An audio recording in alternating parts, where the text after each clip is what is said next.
ದಿನಾಂಕ 5/11/2021 ರಾತ್ರಿ ಯಾವ ಒಂದು ಘಟನೆ ನಡೆದಿತ್ತು ಅನ್ನೋದು ಈ ಹಿಂದೆ ತಮ್ಮೆಲ್ಲ ಪತ್ರಿಕಾ ಮತ್ತು ದೃಶ್ಯ ವರದಿಗಳಲ್ಲೆಲ್ಲ ಪ್ರಸಾರ ಆಗಿದೆ. ದಿನಾಂಕ 5/11/2021 ರಾತ್ರಿ ದಲಿತ ಯುವಕ ಯಾರು ಸುರೇಶ್ ಎಂಬ 21 ವರ್ಷದ ಯುವಕ ಅನುಮಾನಾಸ್ಪದವಾಗಿ ಸಾವನ್ನಪ್ಪಿರ್ತಾರೆ. ಆ ಸಾವನ್ನಪ್ಪಿದ ಮಾರನೇ ದಿನ ಏನೋ ಬೆಳಗ್ಗೆ ಗ್ರಾಮಸ್ಥರಿಗೆ ಗ್ರಾಮದ ದಾಸಂಪುರ ಗ್ರಾಮದ ಮಧ್ಯದಲ್ಲಿ ಸಾವು ಸಂಭವಿಸಿರುತ್ತದೆ. ಮುಂಜಾನೆ 5:30ಯಿಂದ 6 ಗಂಟೆ ಒಳಗಡೆ ಗ್ರಾಮಸ್ಥರಿಗೆ ತಿಳಿದು ಬಂದಾಗ ತಮ್ಮ ಹತ್ತಿರದ ಪೊಲೀಸ್ ಠಾಣೆ ಅತ್ತಿಬೆಲೆಗೆ ದೂರನ್ನು ತಿಳಿಸ್ತಾರೆ. ಅತ್ತಿಬೆಲೆ ಠಾಣೆಗೆ ದೂರನ್ನು ತಲುಪಿದ ನಂತರ ಅತ್ತಿಬೆಲೆ ಠಾಣೆಯ ಸಿಬ್ಬಂದಿಗಳಾದಂತಹ ಯಾರು ಪೊಲೀಸ್ ಕಾನ್ಸ್ಟೇಬಲ್ ವೃತ್ತಿಯಲ್ಲಿರುವಂತಹ 3 ಜನ ಕಾನ್ಸ್ಟೇಬಲ್ಗಳವರು ಬಂದು ಸ್ಥಳ ಪರಿಶೀಲನೆ ಮಾಡ್ತಾರೆ.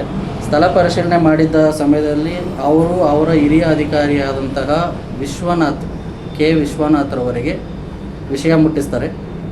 ವಿಷಯ ಮುಟ್ಟಿಸಬೇಕಾದ್ರೆ ಇಲ್ಲಿ ಸ್ಥಳಕ್ಕೆ ಆಗಮಿಸಿದಂತಹ ಪೊಲೀಸ್ ಕಾನ್ಸ್ಟೇಬಲ್ ಅವರು ಯಾವ ರೀತಿ ಕನ್ವೆ ಮಾಡಿದಾರೋ ಯಾರಿಗಂತೂ ಇದ್ರವರೆಗೂ ಗೊತ್ತಿಲ್ಲ. ತರಾತುರಿಯಲ್ಲಿ ವಿಶ್ವನಾಥ್ ಅವರು ಏನು ಆದೇಶ ಕೊಡ್ತಾರೆ ಅನ್ನೋದು ಮರ್ಮ. ನಮಗೂ ಅದ್ರ ಬಗ್ಗೆಯೂ ಯಾವುದೂ ವಿಚಾರ ಗೊತ್ತಿಲ್ಲ. ತದನಂತರ ಏನು ಮಾಡ್ತಾರೆ, 3 ಪೇದೆಗಳು ಏನಿರ್ತಾರಲ್ಲ ಆ ಪೇದೆಗಳೇ ಬಂದು ಮೃತ ಸುರೇಶನ ದೇಹವನ್ನು ಒಂದು ಟಾಟಾ ಎಸಿಯಲ್ಲಿ ಒಂದು ಏನೋ ಈ ಅನಾಥ ಶವವಾಗಿ ಬಿದ್ದಿರ್ತಾರಲ್ಲ ಆ ರೀತಿಯಾದ ಒಂದು ಇದರಲ್ಲಿ ಎತ್ತಾಕೊಂಡು ಹೋಗಿ ಆಕ್ಸ್ಫರ್ಡ್ ಆಸ್ಪತ್ರೆಯಲ್ಲಿ ಹಾಕ್ತಾರೆ. ತದನಂತರ ಈಗ ಗ್ರಾಮಸ್ಥರಿಗೂ ಏನಂತೂ ತಿಳಿದುಕೊಳ್ಳೋದಕ್ಕೂ ಅಲ್ಲಿ ಸಮಯ ಇರಲ್ಲ. ಏನು ನಡೆದಿದೆ, 21 ವಯಸ್ಕ ಹುಡುಗ, ಯಾವುದೇ ಒಂದು ಕೆಟ್ಟ ಅಭ್ಯಾಸಗಳಿಲ್ಲ, ಈ ಹಿಂದೆ ಯಾವುದೇ ಕ್ರಿಮಿನಲ್ ಬ್ಯಾಕ್ಗ್ರೌಂಡ್ ಇಲ್ಲ, ಇನ್ನು ಉಳಿದಂಥ ಯಾವುದೇ ದ್ವೇಷ ಇರುವಂಥ ವ್ಯಕ್ತಿಗಳು ಯಾವುದೂ ಇಲ್ಲ. ಅಂಥ ಸಮಯದಲ್ಲಿ ಈ ಥರ ಒಂದು ಮೃತ ಆಗಿದೆಯಲ್ಲ ಅನ್ನೋದು ಇವರೆಲ್ಲ ಆ ಒಂದು ಶಾಕ್ನಿಂದ ಹೊರಗಡೆ ಬರೋದ್ರೊಳಗಡೆ ಇವ್ರೇನು ಮಾಡ್ತಾರೆ, ತರಾತುರಿಯಲ್ಲಿ ಪೋಸ್ಟ್ಮಾರ್ಟಮ್ ಮಾಡ್ತಾರೆ. ಒಂದು ಕೇಸನ್ನು ಈ ವೆಂಕಟೇಶಪ್ಪ ಅನ್ನೋ ಪಾಪ ಆತನಿಗೂ ಶಾಕಲ್ಲೇ ಇರ್ತಾನೆ, ಅಲ್ಲಿ ಆತನಿಗೆ ಏನಂತೂ ಎಕ್ಸ್ಪ್ಲೇನ್ ಮಾಡೋ ಒಂದು ಪರಿಸ್ಥಿತಿಯಲ್ಲೂ ಇರೋದಿಲ್ಲ. ಅಂಥ ಸಮಯದಲ್ಲಿ ಆತನ ಕಡೆಯಿಂದ ಒಂದು ಎಂಟಿ ಪೇಪರಲ್ಲಿ ಸೈನ್ ಮಾಡಿಸ್ಕೊಂಡು ಕಂಪ್ಲೇಂಟ್ ಅವರೇ ಬರ್ಕೊತಾರೆ. ಕಂಪ್ಲೇಂಟ್ ಬರ್ಕೊಂಡು ಮತ್ತೆ ಏನು ಮಾಡ್ತಾರೆ, ತರಾತುರಿಯಲ್ಲಿ ಪೋಸ್ಟ್ಮಾರ್ಟಮ್ ಮಾಡಿ ದಫನ್ ಮಾಡ್ತಾರೆ. ಈ ತರಾತುರಿ ಯಾಕೆ ಇದನ್ನು ಇಷ್ಟೊಂದು ತರಾತುರಿ ತೋರಿಸಿದ್ರು, ಯಾಕೆ ಇದನ್ನು ಇಷ್ಟು ಬೇಗ ದಫನ್ ಮಾಡಿದ್ರು, ಯಾಕೆ ಊರಿನವ್ರು ಯಾರೂ ಕಂಪ್ಲೇಂಟ್ ಕೊಟ್ಟಿಲ್ಲ ಅನ್ನೋ ಒಂದು ಪ್ರಶ್ನೆ ಎದ್ದಾಗ 2 ದಿನ ಬಿಟ್ಟು ನಾವು ದಿನಾಂಕ 8ನೇ ತಾರೀಕು ಹೋಗಿ ನಾವು ಅತ್ತಿಬೆಲೆ ಸ್ಟೇಷನ್ ಮುಂದೆ ಜಮಾವಣೆಗೊಳ್ತೀವಿ. ಅತ್ತಿಬೆಲೆ ಸ್ಟೇಷನಲ್ಲಿ ಜಮಾವಣೆಗೊಂಡಾಗ ವಿಶ್ವನಾಥ್ ಅವರು ಅಲ್ಲಿ ಯಾವುದೇ ಇದಕ್ಕೂ ಉತ್ತರಿಸೋದಕ್ಕೆ ರೆಡಿ ಇರೋದಿಲ್ಲ. ನಾವು ಮುಂದಿನ ಎಲ್ಲ ತನಿಖೆ ಮಾಡ್ತಾ ಇದ್ದೇವೆ ಅಂತ ನಾವು 8ನೇ ತಾರೀಕು ಹೋಗಿ ಅಲ್ಲಿ ಇದು ಕಂಪ್ಲೇಂಟ್ ಕೊಟ್ಟಾಗ್ಲೂ ಸ್ವೀಕಾರ ಮಾಡ್ತಾರೆ. ಅಲ್ಲಿಂದ ಅಷ್ಟೇ ಯಾವುದೇ ರೀತಿಯಾದಂಥ ತನಿಖೆ ನಡೆಯೋದಿಲ್ಲ. FSL ರಿಪೋರ್ಟ್ ಆಗಲಿ, ಡಾಗ್ ಸ್ಕ್ವಾಡ್ ಆಗಲಿ, ಬೇರೆ ಯಾವುದೇ ಒಂದು ರೀತಿಯಾದ ತಾಂತ್ರಿಕವಾಗಿ ಈಗ ಪೊಲೀಸ್ ಇಲಾಖೆಯಲ್ಲಿ ತುಂಬ ಉನ್ನತವಾದ ತನಿಖಾ ಟೀಮ್ಗಳಿದ್ದಾವೆ, ಎಕ್ಸ್ಪರ್ಟ್ಸ್ ಇದ್ದಾರೆ. ಅವ್ರಿಗೆ ಯಾವುದೇ ಒಂದು ಮಾಹಿತಿ ತಿಳಿಸಿದೇನೆ ಅದನ್ನು ಅಲ್ಲಿಗೆ ಬಿಟ್ಟಿರ್ತಾರೆ. ತದನಂತರ ನಾವು ಇದನ್ನು ಇದು ಈ ಥರ ಆಯ್ತಲ್ಲ ಅನ್ನೋದರಿಂದ ನಾವು 7/7/2023 ಯಾರು ನಾವು ಇದಕ್ಕೆ ಹೋಗ್ತಿರಲ್ಲ, ಕಾಲ್ನಡಿಗೆ ಜಾಥಾವನ್ನು ಮಾಡಬೇಕು, ಇವರು ಸೂಕ್ತ ತನಿಖೆ ಮಾಡ್ತಾ ಇಲ್ಲ, ಇವರು ಅಮಾಯಕರನ್ನ ಕರ್ಕೊಂಡೋಗಿ ಅದಕ್ಕೆ ಬಲಿ ಮಾಡ್ತಾ ಇದ್ದಾರೆ ಅನ್ನೋದಕ್ಕೋಸ್ಕರ ನಾವು ಆಗ ಏನು ಮಾಡ್ತೀರಿ, ಒಂದು ಸೂಕ್ತ ತನಿಖೆಗೋಸ್ಕರ DYSP ಅವ್ರನ್ನ ಒತ್ತಾಯ ಮಾಡ್ತೀರಿ. ಆಗಿನ ಕಾಲದಲ್ಲಿ ಇದ್ದಂಥ DYSP ಮಲ್ಲೇಶ್ ಅವರು ಸರಿ ಇದನ್ನು ನಾವು ಕೊಲೆ ಎಂದೇ ಪರಿಗಣನೆಗೆ ತಗೊಂಡಿದ್ದೀರಿ. ಆಗಿನ PM ರಿಪೋರ್ಟಲ್ಲೇನು ಕೊಲೆಯಂತೆ ಮನುಷ್ಯನಾಗಿರುತ್ತೆ, ಆಕ್ಸ್ಫರ್ಡ್ ರಿಪೋರ್ಟಲ್ಲಿ ಮರ್ಡರ್ ಅಂತ ಇರುತ್ತೆ. ಆ ಕಾಪಿಯನ್ನು ನಮ್ಮ ಮುಂದೆ ತೋರಿಸಿರ್ತಾರೆ, ಆದರೆ ನಮಗೆ ಯಾವುದೇ ಕೊಟ್ಟಿರೋದಿಲ್ಲ. ಕಾಪಿಯನ್ನು ತೋರಿಸ್ತಾರೆ, ಕಾಪಿಯನ್ನು ತೋರಿಸ್ಬಿಟ್ಟು ಮತ್ತೆ ಅಲ್ಲಿ ಇಟ್ಕೊತಾರೆ. ಆ ಸಮಯದಲ್ಲಿ ನಮಗೆ PM ರಿಪೋರ್ಟನ್ನು ನೀವು ಕೊಡಬೇಕು, ನಾವು ಮೃತ ಸುರೇಶ್ನದು ಡೆತ್ ಸರ್ಟಿಫಿಕೇಟ್ ತೊಗೊಬೇಕು ಅಂತ ನಾವು RTI ಕೇಳಿದಾಗ ನಾವು ಇನ್ವೆಸ್ಟಿಗೇಷನ್ ಮಾಡ್ತಾ ಇಲ್ಲ, ಆನೇಕಲ್ ಸರ್ಕಲ್ಗೆ ಕೊಟ್ಟಿದ್ದೀರಿ, ನೀವು ಅಲ್ಲೇ ಸಬ್ಮಿಟ್ ಮಾಡಿಕೊಡ ಅಂತ K. ವಿಶ್ವನಾಥ್ ಅವರು ನಮಗೊಂದು ರಿಟರ್ನ್ ನೋಟಿಸ್ ಹಾಕ್ತಾರೆ. ಅದರಲ್ಲೂ PM ರಿಪೋರ್ಟನ್ನು ಎಲ್ಲಿಯೂ ಒಂದು ಬಹಿರಂಗಪಡಿಸೋದೇ ಇಲ್ಲ. ಅವರು ಬಹಿರಂಗಪಡಿಸೋದು ಏನಕ್ಕೋಸ್ಕರ, ನಾವು ಹೋರಾಟ ಮಾಡ್ತೀರಿ ಅಂತ ಹೇಳಿದ್ದಕ್ಕೋಸ್ಕರ. ಅದು ಇದೇ ಜಾಗದಲ್ಲಿ, ಇದೇ ಲೈಬ್ರರಿಯಲ್ಲಿ ನಮ್ಮ ಮಹಾನಂದ್ ಇನ್ಸ್ಪೆಕ್ಟ್ರು ಪ್ಲಸ್ ವಿಶ್ವನಾಥ್ ಅವರು ಬರ್ತಾರೆ, ನಮ್ಮ ಹಿರಿಯ ಮುಖಂಡರೊಬ್ಬರು ಬರ್ತಾರೆ. ಅವ್ರ ಸಮ್ಮುಖದಲ್ಲೇ ಅವ್ರು ಒಪ್ಕೊಳ್ತಾರೆ, ಹೌದು ಹಿಂದೆ ಈ ಥರ ಮಾರ್ಕ್ಸ್ ಎಲ್ಲ ಇದ್ದಾವೆ, ಇದೆಲ್ಲ ನಮ್ಗೆ ಡೌಟ್ಸ್ ಇದೆ. ಅವ್ರ ಬೆನ್ನಿನ ಮೇಲೆ ಒಂದು ಟ್ರೇ ಆಕಾರದ ಒಂದು ಮಾರ್ಕ್ ಇದೆ, ಅದು ಯಾವ ಫೋರ್ಸ್ ಆಗಿರ್ಬೋದು ಏನು ಅನ್ನೋದ್ರದ್ದು ನಾವೆಲ್ಲ ಸೂಕ್ತ ಉನ್ನತ ತನಿಖೆ ಮಾಡ್ತೀರಿ, ನಮ್ಮ ಕಾಲಾವಕಾಶ ಕೊಡಿ ಅಂತ ಕೇಳ್ಕೊತಾರೆ. ಅದು ಸರಿ, ಅದಕ್ಕೆ ಒಪ್ಕೊಂಡು ನಾವು ಇದು ಮಾಡಿಕೊಂಡು ನಾವು ನಮ್ಮ ಒಂದು ಹೋರಾಟ ಏನಿರುತ್ತೆ ಹೋರಾಟವನ್ನು ನಾವು ಶುರು ಮಾಡಿ ಅತ್ತಿಬೇಲೆಗೆ ಬರೋಷ್ಟೊತ್ತಿಗೆ ಅತ್ತಿಬೇಲೆಯಲ್ಲಿ DYSP ಅವರು ನಮ್ಮ ತಾಲೂಕು ತಹಸೀಲ್ದಾರರವರು ಇಬ್ಬರು ಬಂದು, ಇಲ್ಲ ನೀವು ಇಲ್ಲಿಗೆ ಕೈ ಬಿಡಿ, ನಿಮ್ಮ ಹೋರಾಟದ ನಾವೇನಿದೆ ತಗೊತೀರಿ, ನಾವು ಶೀಘ್ರದಲ್ಲೇ ಇದಕ್ಕೆ ನಾವು ಯಾರು ಆರೋಪಿಗಳಿದ್ದಾರೆ ಬಂಧಿಸಿ ಅವ್ರಿಗೆ ತಕ್ಕ ಒಂದು ಶಿಕ್ಷೆಗೆ ಗುರಿಪಡಿಸ್ತೀರಿ ಅಂತೇಳಿ ಒಂದು ನಂಬಿಕೆಯನ್ನು ಕೊಟ್ಟು ಅಲ್ಲಿಗೆ ನಮ್ಮನ್ನು ಕೈ ಬಿಡಿ ಅಂತ ಅಲ್ಲಿಗೆ ನಮ್ಮನ್ನು ಒಂದು ಓಲೈಸೋದಲ್ಲಿ ಅವರು ಇದು ಸಫಲರಾಗ್ತಾರೆ. ಆಗ ನಾವೇನು ಮಾಡ್ತೀರಿ, ಅಲ್ಲಿ ಕೈ ಬಿಡ್ತೀರಿ. ಕೈ ಬಿಟ್ಟ ನಂತರ ಅಲ್ಲಿಂದ ನಂತರ ಏನು ಮಾಡ್ತಾರೆ, ಬೇರೆ ಶುರು ಮಾಡ್ತಾರೆ. ಈ ಕೊಲೆಯೊಂದು ಆರೋಪ ಇದ್ರದ್ದು ಏನು FIR ದಾಖಲು ಮಾಡಿರ್ತಾರೆ ಅದನ್ನು ಇಲ್ಲ ಇದು ಆಕ್ಸಿಡೆಂಟ್ ಅಂತ ಪ್ರೂವ್ ಮಾಡಬೇಕು ಅನ್ನೋದಕ್ಕೋಸ್ಕರ ಆಕ್ಸಿಡೆಂಟ್ ಅನ್ನೋದಕ್ಕೆ ಇನ್ನೊಂದು ಇದು ತೆಗಿತಾರೆ. ಈ ಆಕ್ಸಿಡೆಂಟ್ ನಡೆಯೋದಕ್ಕೆ ಊರಿನ ಒಳಗಡೆ ಒಂದು ಆಕ್ಸಿಡೆಂಟ್ ನಡಿಬೇಕು, ಒಂದು ಕೊಲೆ ಒಂದು ಹುಡುಗ ಸಾಯಬೇಕು ಅಂದ್ರೆಗಿನ 21 ವರ್ಷದ ಹುಡುಗ ಸಾಯಬೇಕು ಅಂದ್ರೆಗಿನ ಮಿನಿಮಮ್ ಆ ಗಾಡಿಯ ಒಂದು ವೇಗ, ಆಮೇಲೆ ಆ ದಾರಿಯ ಒಂದು ಸ್ಥಿತಿ ಏನಿರುತ್ತೆ ಅನ್ನೋದೆಲ್ಲ ನಾವು ಪರಿಗಣನೆಗೆ ತಗೋಬೇಕಾಗುತ್ತೆ. ನಾವು ಅದೇ ಟೈಮಲ್ಲಿ ನಾವು ಅಬ್ಜೆಕ್ಷನ್ ಮಾಡ್ತಿರೋದ್ರಲ್ಲಿ ಇಲ್ಲಿ ಆಕ್ಸಿಡೆಂಟ್ ಆಗಿರೋದು ಚಾನ್ಸ್ ಇಲ್ಲ, ನೀವು ಎಕ್ಸ್ಪರ್ಟ್ಸ್ ಬೇಕಾದ್ರೆ ಇದು ಮಾಡಿಕೊಡ್ರಿ ಅಂತ. ಹಾಗೇನು ಮಾಡ್ತಾರೆ, ಗುಮಾನಿ ಮೇಲೆ ಏನು ಮಾಡ್ತಾರೆ, ಗಾಡಿನ ಯಾವ್ದು ಆ ಕ್ಯಾಂಟ್ರ್ ಅನುಮಾನಾಸ್ಪದ ಯಾವ್ದು ಪಾಸ್ ಆಗಿರುತ್ತೆ ಆ ಗಾಡಿನ ಫಾರೆನ್ಸಿಕ್ ರಿಪೋರ್ಟ್ ಕರ್ಕೊಂಡು ಹೋಗ್ತಾರೆ. ಯಾರು, ತಿಮ್ಮರಾಯಪ್ಪ ಅನ್ನೋ ಡ್ರೈವರ್ ಮುಖೇನ ಆತನ ಫಾರೆನ್ಸಿಕ್ ಕರ್ಕೊಂಡು ಹೋಗ್ತಾರೆ. ಮಡಿವಾಳದಲ್ಲಿ 2 ದಿನ ಟೆಸ್ಟ್ ಮಾಡ್ತಾರೆ ಗಾಡಿನ. 2 ದಿನ ಫಾರೆನ್ಸಿಕ್ ರಿಪೋರ್ಟಲ್ಲೂ ನೆಗೆಟಿವ್ ಬರುತ್ತೆ. ಅದು ಅಲ್ಲಿಂದ ಆಚೆಗೆ ಏನು ಮಾಡ್ತಾರೆ, ಅದನ್ನು ಗ್ಯಾಪ್ ಬಿಡ್ತಾರೆ. ಆ ಫಾರೆನ್ಸಿಕ್ ಆದಮೇಲೆ ಏನಾಗುತ್ತೆ, ನಮ್ಮ ಮಹಾನಂದವರು ಏನು ಇರ್ತಾರೆ ಅದ್ರಿಗೆ ಇನ್ವೆಸ್ಟಿಗೇಷನ್ ಆಫೀಸರ್ ಏನಿರ್ತಾರೆ ಅವ್ರಿಗೆ ಆಗ ಆ ಸಮಯದಲ್ಲಿ ಅವ್ರಿಗೆ ಪ್ರಮೋಷನ್ ಆಗುತ್ತೆ. ಕೇಸನ್ನು ಅಲ್ಲಿಗೆ ಸ್ಟಾಪ್ ಮಾಡಿ ಅಲ್ಲಿಂದ ಆಚೆಗೆ ಅವ್ರು ಹೊರಟೋಗ್ತಾರೆ.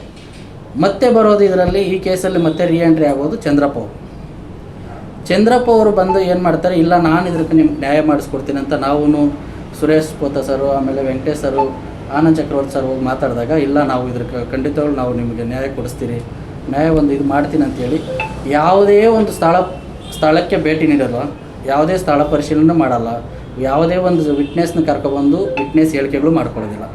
ನಾವು ನಮ್ಮ ಜೊತೆಯಲ್ಲಿ ಕರ್ಕೊಂಡೋಗಿರೋಂಥ ಸಹೋದರಿ ಆದಂಥ ಅವರು ಅಕ್ಕ ಆ ಹುಡುಗಿ ವಿಟ್ನೆಸ್ ಅಂತ ತಗೊತಾರೆ. ಆ ಹುಡುಗಿ ವಿಟ್ನೆಸ್ ಸ್ಟೇಟ್ಮೆಂಟ್ ತಗೊಂಡು ಆ ಸ್ಟೇಟ್ಮೆಂಟ್ ಒಂದೇ ಅವರು ಚಂದ್ರಪ್ಪ ಅವ್ರು ಮಾಡೋದು. ಆ ಸ್ಟೇಟ್ಮೆಂಟ್ ಆಗಿದ ಮೇಲೆ ಏನು ಮಾಡ್ತಾರೆ, ಚಂದ್ರಪ್ಪ ಅವರು ಅದನ್ನು ಅಲ್ಲಿಗೆ ಬಿಟ್ಟು ಹೋಗಿರ್ತಾರೆ. ಅವರೂ ಯಾವುದೂ ಸಲ್ಲಿಸೋದಿಲ್ಲ. ಇಷ್ಟೊತ್ತಿಗೆ 4 ವರ್ಷ ಆಗಿರುತ್ತೆ. ಯಾರು ಮೊದಲು ಇನ್ವೆಸ್ಟಿಗೇಷನ್ ನಮ್ಮ ಇನ್ಚಾರ್ಜಲ್ಲಿದ್ದಂಥ ವಿಶ್ವನಾಥ್ ಅವರು, ನಂತರ DYSP ಮಲ್ಲೇಶ್ವರ್ ಅವರು ಇದರ ಆದೇಶದ ಮೇರೆಗೆ ಇನ್ಚಾರ್ಜ್ ಕೊಟ್ಟಿದ್ದು ಮಹಾನಂದ್ ಅವರಿಗೆ. ತದನಂತರ ಏನಾಯಿತು, ಇವರು ನಮ್ಮ ಚಂದ್ರಪ್ಪ ಅವ್ರು ಬರ್ತಾರೆ ಸರ್ಕಲ್ ಇನ್ಸ್ಪೆಕ್ಟರ್ ಆಗಿ, ಅವ್ರಿಗೆ ಫೈಲ್ ಹೋಗುತ್ತೆ. ಮತ್ತು ಅವ್ರ ಫೈಲ್ ಕಡೆಯಿಂದ ಲಾಸ್ಟಿಗೆ ಬರೋದು ನಮ್ಮ ಈಗಿನ ಸರ್ಕಲ್ ಇನ್ಸ್ಪೆಕ್ಟ್ರು. ಆ ವ್ಯಕ್ತಿಗೆ ಈಗ ನಮ್ಮ ಹತ್ರ ಫೈಲ್ ಇದೆ. ಇವರು ಏನು ಮಾಡ್ತಾರೆ, ತರಾತುರಿಯಲ್ಲಿ ನಾವು ಎಲ್ಲ ಕಡೆಯೂ ಅರ್ಜಿಗಳು ಕೊಡ್ತಾ ಇದ್ದಾಗ ನಮ್ಮದು ಸೂಕ್ತ ಒಂದು ತನಿಖೆ ನಡಿಬೇಕು ಅಂದಾಗ ಈ ವಿಚಾರವಾಗಿ ಸಿದ್ದರಾಮಯ್ಯನವರು ಸೆಷನ್ಸಲ್ಲೂ ಮಾತಾಡಿದರು. ಆಪೋಸಿಟ್ಟು ವಿರೋಧ ಪಕ್ಷದ ನಾಯಕರಾಗಿದ್ದಾಗ ಆ ಸಮಯದಲ್ಲಿ ಏನು ಮಾಡೋದು, ತರಾತುರಿಯಲ್ಲಿ ಎಲ್ಲ ಮುಗಿಸ್ಕೊಳ್ತಾಯಿದ್ರು. ನಮ್ಮ ಇವರು ಕಾಂಗ್ರೆಸ್ ಸರ್ಕಾರನೇ ಬಂದಾಗ ನಾವು ಹೋಗಿ ಗೃಹ ಸಚಿವರನ್ನ ಭೇಟಿ ಆದಾಗ ಅವರು ಇಲ್ಲ ಇದನ್ನು ಕೇಸ್ ಬೇಗ ಮುಗಿಸಿ ಅಂತೇಳಿ ಬಾಲ್ತಂಗಡಿ ಅವರು ಯಾರು SP ಇದ್ದರು ಅವ್ರನ್ನ ಕರೆದು ಅವರಿಗೆ ಅವರು ಫೈಲ್ ಕೊಡ್ತಾರೆ. ಅವರು ಏನು ಮಾಡ್ತಾರೆ, ಅದನ್ನು ರಿಪೋರ್ಟ್ಸ್ನೆಲ್ಲ ಚೆಕ್ ಮಾಡಿ, ಇಲ್ಲ ಈ PM ರಿಪೋರ್ಟಲ್ಲಿ ಒಂದು ಸ್ವಲ್ಪ ಇದು ಮಾಡಿದೆ ಅಂತೇಳಿ ಅವರು ಉನ್ನತ ರಿಪೋರ್ಟ್ ವರದಿ ಬೇಕಾಗಿದೆ ಅನ್ನೋದಕ್ಕೋಸ್ಕರ ವಿಕ್ಟೋರಿಯಾ ಆಸ್ಪತ್ರೆಗೆ PM ವರದಿನ ಕಳಿಸ್ಕೊಡ್ತಾರೆ. ವಿಕ್ಟೋರಿಯಾ ಹಾಸ್ಪಿಟ್ಲವರು ಅವರು ನಮ್ಮ ಇದರಲ್ಲಿಲ್ಲ ಅಂದ್ಬಿಟ್ಟು ಡೆಲ್ಲಿ ಇದ್ರಿಗೋಸ್ಕರ ಇದ್ರ ಕಳಿಸಿದ್ದೀರ ಅಂತ ನಮಗೊಂದು ಇನ್ಫಾರ್ಮೇಷನ್ ಕೊಡ್ತಾರೆ. ಬಟ್ ಡೆಲ್ಲಿಯಿಂದ ಏನು ವರದಿ ಬಂದಿದೆ ಅಂತ ನಮ್ಗೆ ಯಾವುದು ಹೇಳೋದಿಲ್ಲ. ಆಮೇಲೆ ಇವರೂ ಬಾಲ್ತಂಗಡಿ ಅವರೂ ಟ್ರಾನ್ಸ್ಫರ್ ಆಗ್ತಾರೆ. ತದನಂತರ ಏನು ಮಾಡ್ತಾರೆ, ಈಗ ಬಂದಿರೋಂಥ ಇವರು DYSP ಮತ್ತು ನಮ್ಮ ಆನೇಕಲ್ ಸರ್ಕಲ್ ಇನ್ಸ್ಪೆಕ್ಟರ್ ಇಬ್ಬರೂ ಇದರಲ್ಲಿ ಏನೇ ಆಗಲಿ ನನ್ನನ್ನು ಖುದ್ದಾಗಿ ಕರೆದಾಗ ನಾನು ಆ ಗಾಡಿ ವೆಹಿಕಲ್ ಯಾವ್ದು ಸೀಸ್ ಮಾಡಿದ್ರಲ್ಲ ಆ ವಿಚಾರವಾಗಿ ನಾನು ಹೋಗಿದ್ದಾಗ ನನ್ನ ಬಳಿನೇ ಕೇಳಿದ್ರು, ಇಲ್ಲ ವಕೀಲರೇ ಇದು ಆಕ್ಸಿಡೆಂಟೇ ಆಗಿರೋದು, ನಮ್ಮ ಹತ್ರ ರಿಪೋರ್ಟ್ ಇದೆ, ಏನು ರಿಪೋರ್ಟ್ ಇದೆ ಕೊಡಿ. ಇಲ್ಲ ನಾವು ನಿಮಗೆ ಕೊಡೋಲ್ಲ, ನಾವು ಇದು ಇದನ್ನೆಲ್ಲ ದೋಷಾರೋಪಣೆ ಪಟ್ಟಿ ರೆಡಿ ಮಾಡಿ ನಾವು ನ್ಯಾಯಾಲಯಕ್ಕೆ ಸಲ್ಲಿಸ್ತೀರಿ. ಸರಿ, ಸಲ್ಲಿಸಿ ಸರ್, ಅದರಲ್ಲಿ ನಮ್ದು ಏನು ಅಭ್ಯಂತರ, ನಿಮ್ಮ ಡ್ಯೂಟಿ ನೀವು ಮಾಡಿ, ನಾವು ನಮ್ಮದು ಮಾಡ್ತೀರಿ ಅಂತ ಹೇಳಿ ನಾವೇನು ಮಾಡ್ತೀರಿ, ದೋಷಾರೋಪಣೆ ಪಟ್ಟಿ ಸಲ್ಲಿಸಿ ಅಂತ ನಾವು ಇದು ಮಾಡಿ ಬರ್ತೀರಿ. ಅದಾದಮೇಲೆ ಏನು ಮಾಡ್ತಾರೆ, ಮತ್ತೆ ಈ ಗಾಡಿ ಓನರ್ ಯಾರಿದ್ದ ತ್ರಿವೇಣ್ ಕುಮಾರ್ ಮತ್ತು ಗೋಪಿ ಅನ್ನೋ ಡ್ರೈವರ್, ಇವ್ರನ್ನ ಹುಡುಕ್ತಾರೆ. ಇವ್ರನ್ನ ಹುಡ್ಕೊಂಡು ಬಂದು ಅವರು ಸ್ಟೇಷನಲ್ಲಿ ಕುಳಿಸ್ಕೊಂಡು ಸುಮಾರು 15ರಿಂದ 20 ದಿನ ಓಡಾಡಿಸ್ತಾರೆ. ಅವ್ರನ್ನ ಸ್ಟೇಷನಲ್ಲಿ ಕರ್ಕೊಂಬರೋದು, ಕುಳಿಸೋದು, 2 ದಿನ ಇಟ್ಕೊಳ್ಳೋದು, 3ನೇ ದಿನ ಬಿಟ್ಟು ಕಳಿಸೋದು. ಆಗ ನಮ್ಮ ಮಾಧ್ಯಮದವರು ಯಾರೋ ಹೋಗಿ ಅವ್ರ ಹತ್ರಕ್ಕೆ ಸಪೋರ್ಟ್ ಮಾಡಿ ಆವಾಗ ಮಾಧ್ಯಮ ಮಿತ್ರರ ಮುಖಾಂತರ ಅವನು ರಿಲೀಸ್ ಆಗಿದ್ದು. ಯಾರು ಓನರು ತ್ರಿವೇಣ್ ಕುಮಾರ್ ಅಂತ, ಅದು ನಿಮಗೆ ಗೊತ್ತಿರುತ್ತೆ, ಅದರಲ್ಲಿ ಮಾಧ್ಯಮದವ್ರು ಯಾರು ಹೋಗಿದ್ದೀರಂತ. ತದನಂತರ ಇದನ್ನು ಮತ್ತೆ ನಾವು ಯಾವಾಗ ನಾವು ಇಲ್ಲ COD ಒಪ್ಪಿಸ್ಬೇಕು ಅಂತ ನಾವು ಅರ್ಜಿ ಕೊಟ್ಟಾಗ, ಸರಿ ನಾವು ಅರ್ಜಿಯನ್ನು ಸ್ವೀಕರಿಸ್ತೀರಿ, COD ನಾವು ಕೊಡ್ತೀರಂತ ನಮ್ಮ ಸುರೇಶ್ ಸರ್ ಹತ್ರನೂ ಹೇಳಿದ್ದಾರೆ, ಸುರೇಶ್ ಪೋತ ಅವ್ರ ಹತ್ರನೂ ಹೇಳಿದ್ದಾರೆ. ಆಮೇಲೆ ನಾವು ಇಲ್ಲ ಇದು ಮಾಡ್ತೇವಂತ ತರಾತುರಿಯಲ್ಲಿ ಎಲ್ಲಿ ಇದು COD ಹೋದ್ರೆ ಈಗ ನಮ್ಮಲ್ಲಿರೋಂಥ ಏನು ಒಂದು ದೋಷಗಳು ಹೊರಗಡೆ ಬರುತ್ತೆ ಅನ್ನೋದಕ್ಕೋಸ್ಕರ ಪೊಲೀಸ್ ಅಧಿಕಾರಿಗಳು ಭಯ ಬಿದ್ದು ತರಾತುರಿಯಲ್ಲಿ ನಾವು ಚಾರ್ಜ್ ಶೀಟ್ ಸಲ್ಲಿಸಿದ್ದೇವೆ ಅಂತ ಒಂದು ವೇದಿಕೆಯಲ್ಲಿ ಹೇಳ್ತಾರೆ. ಆ ವೇದಿಕೆಯಲ್ಲಿ ನಮ್ಮ ದಲಿತ ಮುಖಂಡರು ಎಲ್ಲರೂ ಅಲ್ಲಿ ಕೇಳ್ತಾರೆ, ಈ ಪ್ರಕರಣದಲ್ಲಿ ನೀವು ಏಕೆ ಇನ್ನೂ ದೋಷಾರೋಪಣೆ ಪಟ್ಟಿ ಸಲ್ಲಿಸಿಲ್ಲ, ಇಲ್ಲ ಏಕೆ ಇದನ್ನು ಇಷ್ಟು ತಡ ಮಾಡ್ತಾ ಇದ್ದೀರಾ ಅಂತ ಹೇಳಿದಾಗ, ಒಂದು DYSP ಆದಂಥ ಒಬ್ಬರು ಅವರು ಆಚೆ ಹೋಗಿ ಒಳಗಡೆ ಬರೋದ್ರೊಳಗೆ ಇಲ್ಲ ನಾವು ದೋಷಾರೋಪಣೆ ಪಟ್ಟಿ ಸಲ್ಲಿಸ್ಬಿಟ್ಟಿದ್ದೀರಿ ಅಂತ ಹೇಳಿದ್ರೆ, ಆ ದಿವಸ ನಾವು ನ್ಯಾಯದಲ್ಲಿ ಪರಿಶೀಲನೆ ಮಾಡಿದಾಗೂ ಆ ದಿವಸ ಚಾರ್ಜ್ ಶೀಟ್ ಸಲ್ಲಿಸಿಲ್ಲ. ಆಮೇಲೆ ನಾನು ನಮ್ಮ ಸುರೇಶ್ ಸರ್ಗೆ ಹೇಳ್ತೀನಿ, ಇಲ್ಲ ಸರ್ ಇನ್ನೂ ಚಾರ್ಜ್ ಶೀಟ್ ಸಲ್ಲಿಸಿಲ್ಲ, ನಾವು ಚೆಕ್ ಮಾಡಿದ್ದೀವಿ, ಇನ್ನೂ ಬಂದಿಲ್ಲ ಚಾರ್ಜ್ ಶೀಟ್ ಅಂತ. ಅದಾದ ನಂತರ ಮತ್ತೆ 4-5 ದಿನಕ್ಕೆ ನಾವು ಚಾರ್ಜ್ ಶೀಟ್ ಸಲ್ಲಿಸ್ಬಿಟ್ಟಿದ್ದೀರಿ, ನೀವೇನೋ ಮಾಡ್ಕೊಳ್ಳಿ, ನಮ್ಗೆ ಗೊತ್ತಿಲ್ಲ ಅನ್ನೋದು. ಈ ಒಂದು ನಾವೇನು ಅಹೋರಾತ್ರಿ ಧರಣಿ ಕಾರ್ಯಕ್ರಮದ ಬಗ್ಗೆ ಪರ್ಮಿಷನ್ ಕೇಳೋಕೆ ಹೋಗಿದ್ದಾಗಲೂ ನಾವು ಚಾರ್ಜ್ ಶೀಟ್ ಸಲ್ಲಿಸಿದ್ದೀರಿ, ನೀವು ನಮ್ಮ ವಿರುದ್ಧ ಮಾಡ್ತಾ ಇದ್ದೀರಾ, ಆದ್ದರಿಂದ ನಾವು ಯಾವುದೇ ರೀತಿಯಾದಂಥ ನಿಮಗೆ ಪರ್ಮಿಷನನ್ನು ಕೊಡೋದಕ್ಕಾಗೋದಿಲ್ಲ, ನೀವು ನಮ್ಮ ವಿರುದ್ಧ ಮಾಡ್ತಾ ಇರೋದ್ರಿಂದ ನೀವೇ ಮಾಡಿ, ನಮ್ಮದೇನು ಅಭ್ಯಂತರ ಇಲ್ಲ ಅನ್ನೋ ಒಂದು ಅವರ ತಪ್ಪನ್ನು ಇಲ್ಲಿ ಯಾವುದೇ ಒಂದು ಇದಕ್ಕೂ ಇದು ಮಾಡ್ಕೊತಾ ಇಲ್ಲ. ವಿಶ್ವನಾಥ್ ಅವರು ಯಾಕೆ ನಾವು ಸೂಕ್ತ ತನಿಖೆ ನಡೆಸಿಲ್ಲ ಅನ್ನೋದ್ರ ಬಗ್ಗೆ ತನಿಖೆ ಆಗಿಲ್ಲ. ವಿಶ್ವನಾಥ್ ಅವರು ಈ ಪ್ರಕರಣದಲ್ಲಿ ಯಾಕೆ ಅವರು ಅಷ್ಟೊಂದು ಬೇಜವಾಬ್ದಾರಿತನವನ್ನು ಅವರು ಅಧಿಕಾರವನ್ನು ದುರುಪಯೋಗ ಪಡಿಸ್ಕೊಂಡ್ರು, ಇಲ್ಲಾಂದ್ರೆ ಅಧಿಕಾರವನ್ನು ಯಾಕೆ ಅವರು ಪೂರೈಸಿಲ್ಲ ಅನ್ನೋದ್ರ ಬಗ್ಗೆ ಯಾರೂ ಪ್ರಶ್ನೆ ಮಾಡಿಲ್ಲ. ತದನಂತರ ಈ 4 ವರ್ಷ ಈ ಪ್ರಕರಣದಲ್ಲಿ ದೋಷಾರೋಪಣೆ ಪಟ್ಟಿ ಸಲ್ಲಿಸೋದಕ್ಕೆ ಇಷ್ಟು ನಿಧಾನಗತಿಯಾದ ಒಂದು ಇದು ಅವಶ್ಯಕತೆ ಇತ್ತ ಅಂದರೆ ಅದಕ್ಕೆ ಸೂಕ್ತ ಯಾರ ಹತ್ರನೂ ಉತ್ತರ ಇಲ್ಲ, ಪೊಲೀಸ್ ಅಧಿಕಾರಿಗಳ ಹತ್ರ. ಈ ದೋಷಾರೋಪಣೆ ಪಟ್ಟಿಯಲ್ಲಿ ಏನು ಅವ್ರು ಸಲ್ಲಿಸಿದ್ದೀನಿ ಅಂತ ಹೇಳ್ತಾ ಇದ್ದಾರಲ್ಲ, ಈ ವರದಿ ಪೂರ್ತಿನೂ 2022ರಲ್ಲೇ ರೆಡಿ ಇತ್ತು. ಇಷ್ಟು ವರದಿ 2022ರಲ್ಲೇ ರೆಡಿ ಇತ್ತು. ನಾವು ನಮ್ಮ ಕಣ್ಣಾರಿಂದ ನಾವು ಅದೇ ಫೈಲಲ್ಲಿ ನೋಡಿದ್ದೀವಿ. ಅವರು ಸೂಕ್ತ ಅವರು ಏನು ಇದು ಮಾಡ್ತಾ ಇದ್ದಾರೋ, ಇವರು ಮತ್ತೆ ಹೋರಾಟ ಮಾಡಬಾರ್ದು ಅನ್ನೋದಕ್ಕೋಸ್ಕರ ನಮಗೆ ತೋರಿಸಿದ್ದಾರೆ. ಆ ಸಮಯದಲ್ಲಿ ಅವರು ತೋರಿಸಿದ್ದಾರೆ. 2022ರಲ್ಲಿ ರೆಡಿಯಾಗಿರೋಂಥ ಬಂದಿರೋಂಥ ವರದಿಗಳನ್ನ 2025ರಲ್ಲಿ ಸಲ್ಲಿಸೋದಕ್ಕೆ ಏನು ಇತ್ತು, ಅಲ್ಲಿವರೆಗೂ ಅವ್ರು ಯಾಕೆ ಕಾಯಬೇಕಾಗಿತ್ತು? ಈ ಒಂದು ಆಕ್ಸಿಡೆಂಟೇ ಆಗಿತ್ತು. ಆಕ್ಸಿಡೆಂಟ್ ಪ್ರಕರಣಕ್ಕೆ ಚಾರ್ಜ್ ಶೀಟ್ ಹಾಕೋದಕ್ಕೆ 5 ವರ್ಷಗಳ ಕಾಲ ಅವ್ರಿಗೆ ಅವಕಾಶ ಬೇಕಾಗಿತ್ತ ಅನ್ನೋದು ಇಲ್ಲಿ ಕ್ಲಿಯರಾಗಿ ಪೊಲೀಸ್ ಅಧಿಕಾರಿಗಳದು ಇಲ್ಲಿ ಇದಿದೆ, ಅವ್ರ ಪಾತ್ರ ಇದೆ. ಅವರು ತರಾತುರಿಯಲ್ಲಿ ಸಿದ್ಧಪಡಿಸಿ ಸುಸಜ್ಜಿತವಾಗಿ ಅವ್ರಿಗೆ ಏನು ಬೇಕೋ ಸುಸಜ್ಜಿತವಾಗಿ ವ್ಯವಸ್ಥಿತವಾಗಿ ಕ್ರಿಯೇಟ್ ಮಾಡಿ ಸಲ್ಲಿಸಿರುವಂಥ ದೋಷಾರೋಪಣೆ ಪಟ್ಟಿಯನ್ನು ನಾವು ಒಪ್ಪುತ್ತಾ ಇಲ್ಲ. ಅದನ್ನು ಮರುಪರಿಶೀಲನೆ ಮಾಡಿ CODಗೆ ಒಪ್ಪಿಸಿ COD ಕಡೆಯಿಂದ ಸೂಕ್ತ ತನಿಖೆಯಾಗಿ ಮೃತ ಸುರೇಶನಿಗೆ ಒಂದು ಅವನ ಸಾವಿಗೆ ಒಂದು ನ್ಯಾಯ ಸಿಗಬೇಕು. ಅವರು ಒಂದೇ ಮಗನ ಇಟ್ಕೊಂಡಿರೋಂಥ ತಾಯಿಗೆ ನ್ಯಾಯ ಸಿಗಬೇಕು. ಆ ನ್ಯಾಯ ಸಿಗೋವರೆಗೂ ನಮ್ಮ ಹೋರಾಟ ಎಂದೂ ನಿಲ್ಲಲ್ಲ. ಪೊಲೀಸ್ ಅಧಿಕಾರಿಗಳ ಒಂದು ಈ ದುರಾಡಳಿತ, ಇಷ್ಟೊಂದು ಬೇಜವಾಬ್ದಾರಿತನ, ಅಧಿಕಾರ ದುರ್ಬಳಕೆ ಇರೋದರಿಂದ ನಾವು ಯಾವುದೇ ಕಾರಣಕ್ಕೂ ಅವ್ರಿಗೆ ಯಾವತ್ತೂ ನಾವು ಕ್ಷಮೆನೂ ಕೇಳೋದಿಲ್ಲ. ಈ ಪ್ರಕರಣದಲ್ಲಿ ಒಳಗೊಂಡಿರೋಂಥ ಯಾರೇ ಆಗಿರಲಿ ಅವ್ರನ್ನ ಸೂಕ್ತ ತನಿಖೆ ಮಾಡಿರಿ. ವಿಶ್ವನಾಥ್ ಅವರು ಯಾಕೆ ಆ ದಿನ ಅವರು ಸ್ಪಾಟ್ಗೆ ವಿಸಿಟ್ ಮಾಡಿಲ್ಲ, ಯಾಕೆ ಅವರು ಹಿರಿಯ ಅಧಿಕಾರಿಗಳಿಗೆ ಇದನ್ನು ಇದು ಪ್ರಕರಣ ನಡೆದ ತಕ್ಷಣ ಮಾಹಿತಿ ಅವರು ಹಿರಿಯ ಅಧಿಕಾರಿಗಳಿಗೆ ಯಾಕೆ ಕೊಟ್ಟಿಲ್ಲ, ಯಾಕೆ ಈ ಪ್ರಕರಣದಲ್ಲಿ ಅವರು ಮುಂದೆ ಬಂದು ಇನ್ವೆಸ್ಟಿಗೇಷನ್ ಮಾಡಿಲ್ಲ, IO ಆಗಿ ಯಾಕೆ ಅವರು ಒಂದು ಜವಾಬ್ದಾರಿಗಳು ನಿರ್ವಹಿಸಿಲ್ಲ ಅನ್ನೋದನ್ನು ನೀವು ದಯವಿಟ್ಟು ಪತ್ರಿಕಾ ಮಾಧ್ಯಮದವರು, ದೃಶ್ಯ ಮಾಧ್ಯಮದವರು ಏನಿದು ಅದನ್ನು ಹಂಗೆ ಪ್ರಕಟಿಸಿ ಪೊಲೀಸ್ನವ್ರ ಕಡೆಯಿಂದ ಅವರು ಏನು ಇದು ಮಾಡ್ತಾರೋ ಮಾಡಲಿ. ಅವ್ರನ್ನ ಯಾಕೆ ಅವ್ರನ್ನ ಅಷ್ಟೊಂದು ಸೇಫೆಸ್ಟ್ ಮಾಡ್ಕೊತಾ ಇದ್ದಾರೆ ಅನ್ನೋದನ್ನು ಪೊಲೀಸ್ನವರೇ ಉತ್ತರ ಕೊಡಿ. ಈ ಪ್ರಕರಣ 5 ವರ್ಷಗಳ ಕಾಲ ಡಿಲೇ ಆಗೋದಕ್ಕೆ ಮುಖ್ಯ ಕಾರಣ ಕೆ ವಿಶ್ವನಾಥ್ ಅವರೇ ಕಾರಣ ಆಗಿರೋದ್ರಿಂದ ಅವ್ರನ್ನ ಇಲ್ಲಿವರೆಗೂ ಯಾವುದೇ ಒಂದು ಇದ್ರ ಮುಂದೆನೂ ಅವ್ರನ್ನ ಹಾಜರುಪಡಿಸಿಲ್ಲ. ನಿಮ್ಮ ವಿಚಾರಣೆ ಯಾಕೆ ಡಿಲೇ ಆಗಿದೆ ಅನ್ನೋದನ್ನು ಯಾವುದೇ ಒಂದು ಅವರು ಮೆಮೊನೂ ಕೊಟ್ಟಿಲ್ಲ, ಅವ್ರ ಕಡೆಯಿಂದ ಯಾವುದೂ ಉತ್ತರವೂ ಇಲ್ಲ. ತಿಂಗಳು 11ನೇ ತಾರೀಕು ನಡೀತಕ್ಕಂಥ ಈ ಹೋರಾಟಕ್ಕೆ ಮಾನವೀಯ ಮನಸ್ಸುಳ್ಳ ಎಲ್ಲ ಮನುಷ್ಯರು ಇದರಲ್ಲಿ ಭಾಗವಹಿಸಬೇಕು. ಮತ್ತು ನೊಂದು ಬೆಂದಂಥ ಕುಟುಂಬಕ್ಕೆ ನ್ಯಾಯ ಸಿಗಬೇಕು.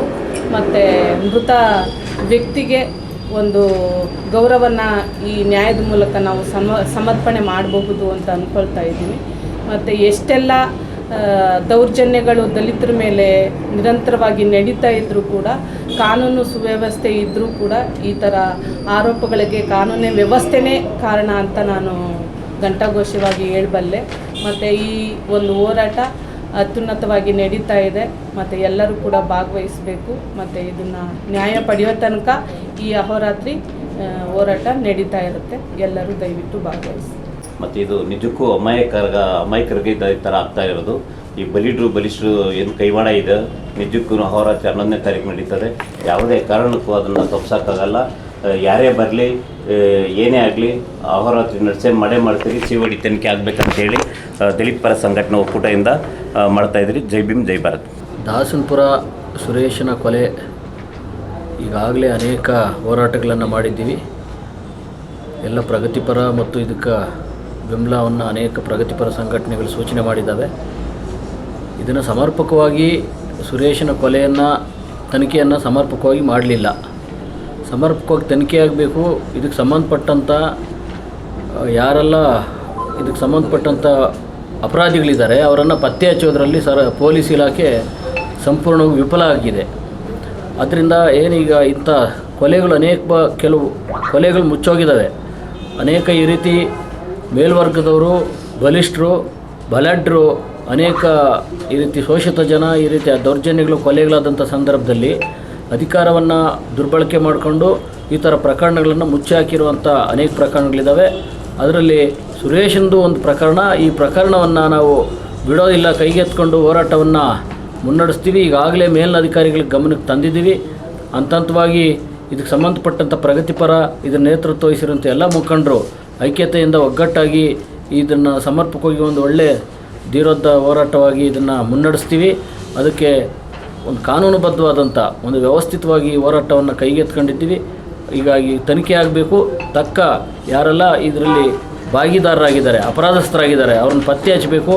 ಈ ಸಮರ್ಪಕವಾಗಿ ಪೊಲೀಸ್ ಇಲಾಖೆಯಲ್ಲಿ ಯಾರೆಲ್ಲ ಅಸಮರ್ಪಕವಾಗಿ ಇದನ್ನು ನಡೆಸಲಿಲ್ಲ, ನಿರ್ಲಕ್ಷ್ಯ ಮಾಡಿದ್ದಾರೆ, ಅವ್ರ ಮೇಲೆ ಕೂಡ ಇದು ತನಿಖೆ ಆಗಬೇಕು. ಮತ್ತು CODಗೆ ಒಪ್ಪಿಸ್ಬೇಕು ಅಂತೇಳಿ ಏನು ಅಹೋರಾತ್ರಿ 11ರಿಂದ ಪ್ರಾರಂಭ ಆಗ್ತದೆ. ಇದಕ್ಕೆ ಎಲ್ಲ ಪ್ರಗತಿಪರ ಸ್ನೇಹಿತರು, ಇನ್ನೂ ಅನೇಕ ಯಾರೆಲ್ಲ ನಮ್ಮನ್ನು ಈ ಹೋರಾಟವನ್ನು ಅನ್ಯಾಯ ನಡೀತಾ ಇದ್ದರೆ ನಾವು ನೋಡ್ಕೊಂಡು ನಮ್ಮನ್ನು ಕರೆದಿಲ್ಲ, ನಮ್ಮನ್ನು ನೀವು ಬರಬೇಕು, ನಮ್ಮನ್ನು ಆಹ್ವಾನ ಇಲ್ಲ ಅಂತೇಳಿ ಭಾವಿಸದೆ ಯಾರೆಲ್ಲ ಅನ್ಯಾಯದ ವಿರುದ್ಧ ಹೋರಾಟದ ಮನಸ್ಸುಗಳು ತಾವೆಲ್ಲರೂ ಬಂದು ಈ ಹೋರಾಟವನ್ನು ಬಲಿಷ್ಠವಾಗಿ ನಡೆಸಬೇಕು. ಮತ್ತು CODಗೆ ನಾವು ಒಪ್ಪಿಸುವ ತನಕ ಈ ಹೋರಾಟವನ್ನು ಮುಂದುವರ್ಸೋಣ. ಇದು ಅಹೋರಾತ್ರಿ ಒಂದು ಶಾಂತಿಯುತವಾಗಿ ನಡೆಸ್ತೀವಿ. ಇದಕ್ಕೂ ಕೂಡ ಸರ್ಕಾರ ಮತ್ತು ಇಲಾಖೆ ಸಮರ್ಪಕವಾಗಿ ಸ್ಪಂದಿಸಿಲ್ಲ ಅಂತ ಹೇಳಿದ್ರೆ ತೀವ್ರ ಹೋರಾಟವನ್ನು ಕೂಡ ಮಾಡಲಿಕ್ಕೆ ನಾವು ಸರಿಯಾಗಿ ಒಂದು ಸಜ್ಜು ಮಾಡ್ಕೊಳ್ತೀವಿ. ಅಷ್ಟು ಮಾತ್ರ ಅಲ್ಲ, ತೀವ್ರ ಹೋರಾಟ ಮತ್ತು ರಸ್ತೆ ತಡೆ ಇನ್ನಿತರೆ ತೀವ್ರ ಹೋರಾಟಗಳು ಕೂಡ ಈ ಹೋರಾಟವನ್ನು ತಗೊಂಡು ಹೋಗ್ತೀವಿ.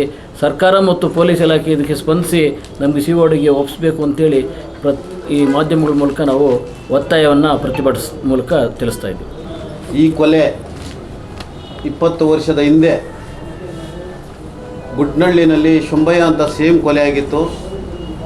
ಇವಾಗಲೂ ತನಿಖೆ ಆಗಿಲ್ಲ. ಇದು 2 ವರ್ಷ, ಇದು ಎರಡನೇ ಕೊಲೆ. ಎರಡನೇ ಕೊಲೆನಲ್ಲೂ ಇದೇ ರೀತಿ ಪೊಲೀಸ್ ಇಲಾಖೆ ದುರ್ಬಳಕೆ ಮಾಡಿಕೊಂಡು ಏನು ದಲಿತರ ಒಬ್ಬ ಯುವಕ ಸತ್ತಿದ್ದಾನೆ, 2021ರಲ್ಲಿ ಸತ್ತಿದ್ದಾರೆ. ಯಾವುದೇ ಕಾರಣಕ್ಕೂ ಪೊಲೀಸ್ ಇಲಾಖೆ ಇವತ್ತೂ ಸಹ ಅದರ ಬಗ್ಗೆ ಚಕಾರ ಎತ್ತಿಲ್ಲ. ಏನೀಗ ಆಗಿನ ಸರ್ಕಲ್ ಇನ್ಸ್ಪೆಕ್ಟರು ವಿಶ್ವನಾಥ್ ಅವರು, ಹಾಗೆ ನಾಗರಾಜು, ಪ್ರಕಾಶು, ಅರುಣ್ ಪೊಲೀಸ್ ಪೇದೆಗಳೇನಿದ್ದಾರೆ, ಇವ್ರ ಕೈವಾಡ ಜಾಸ್ತಿ ಇದೆ ಇದರಲ್ಲಿ.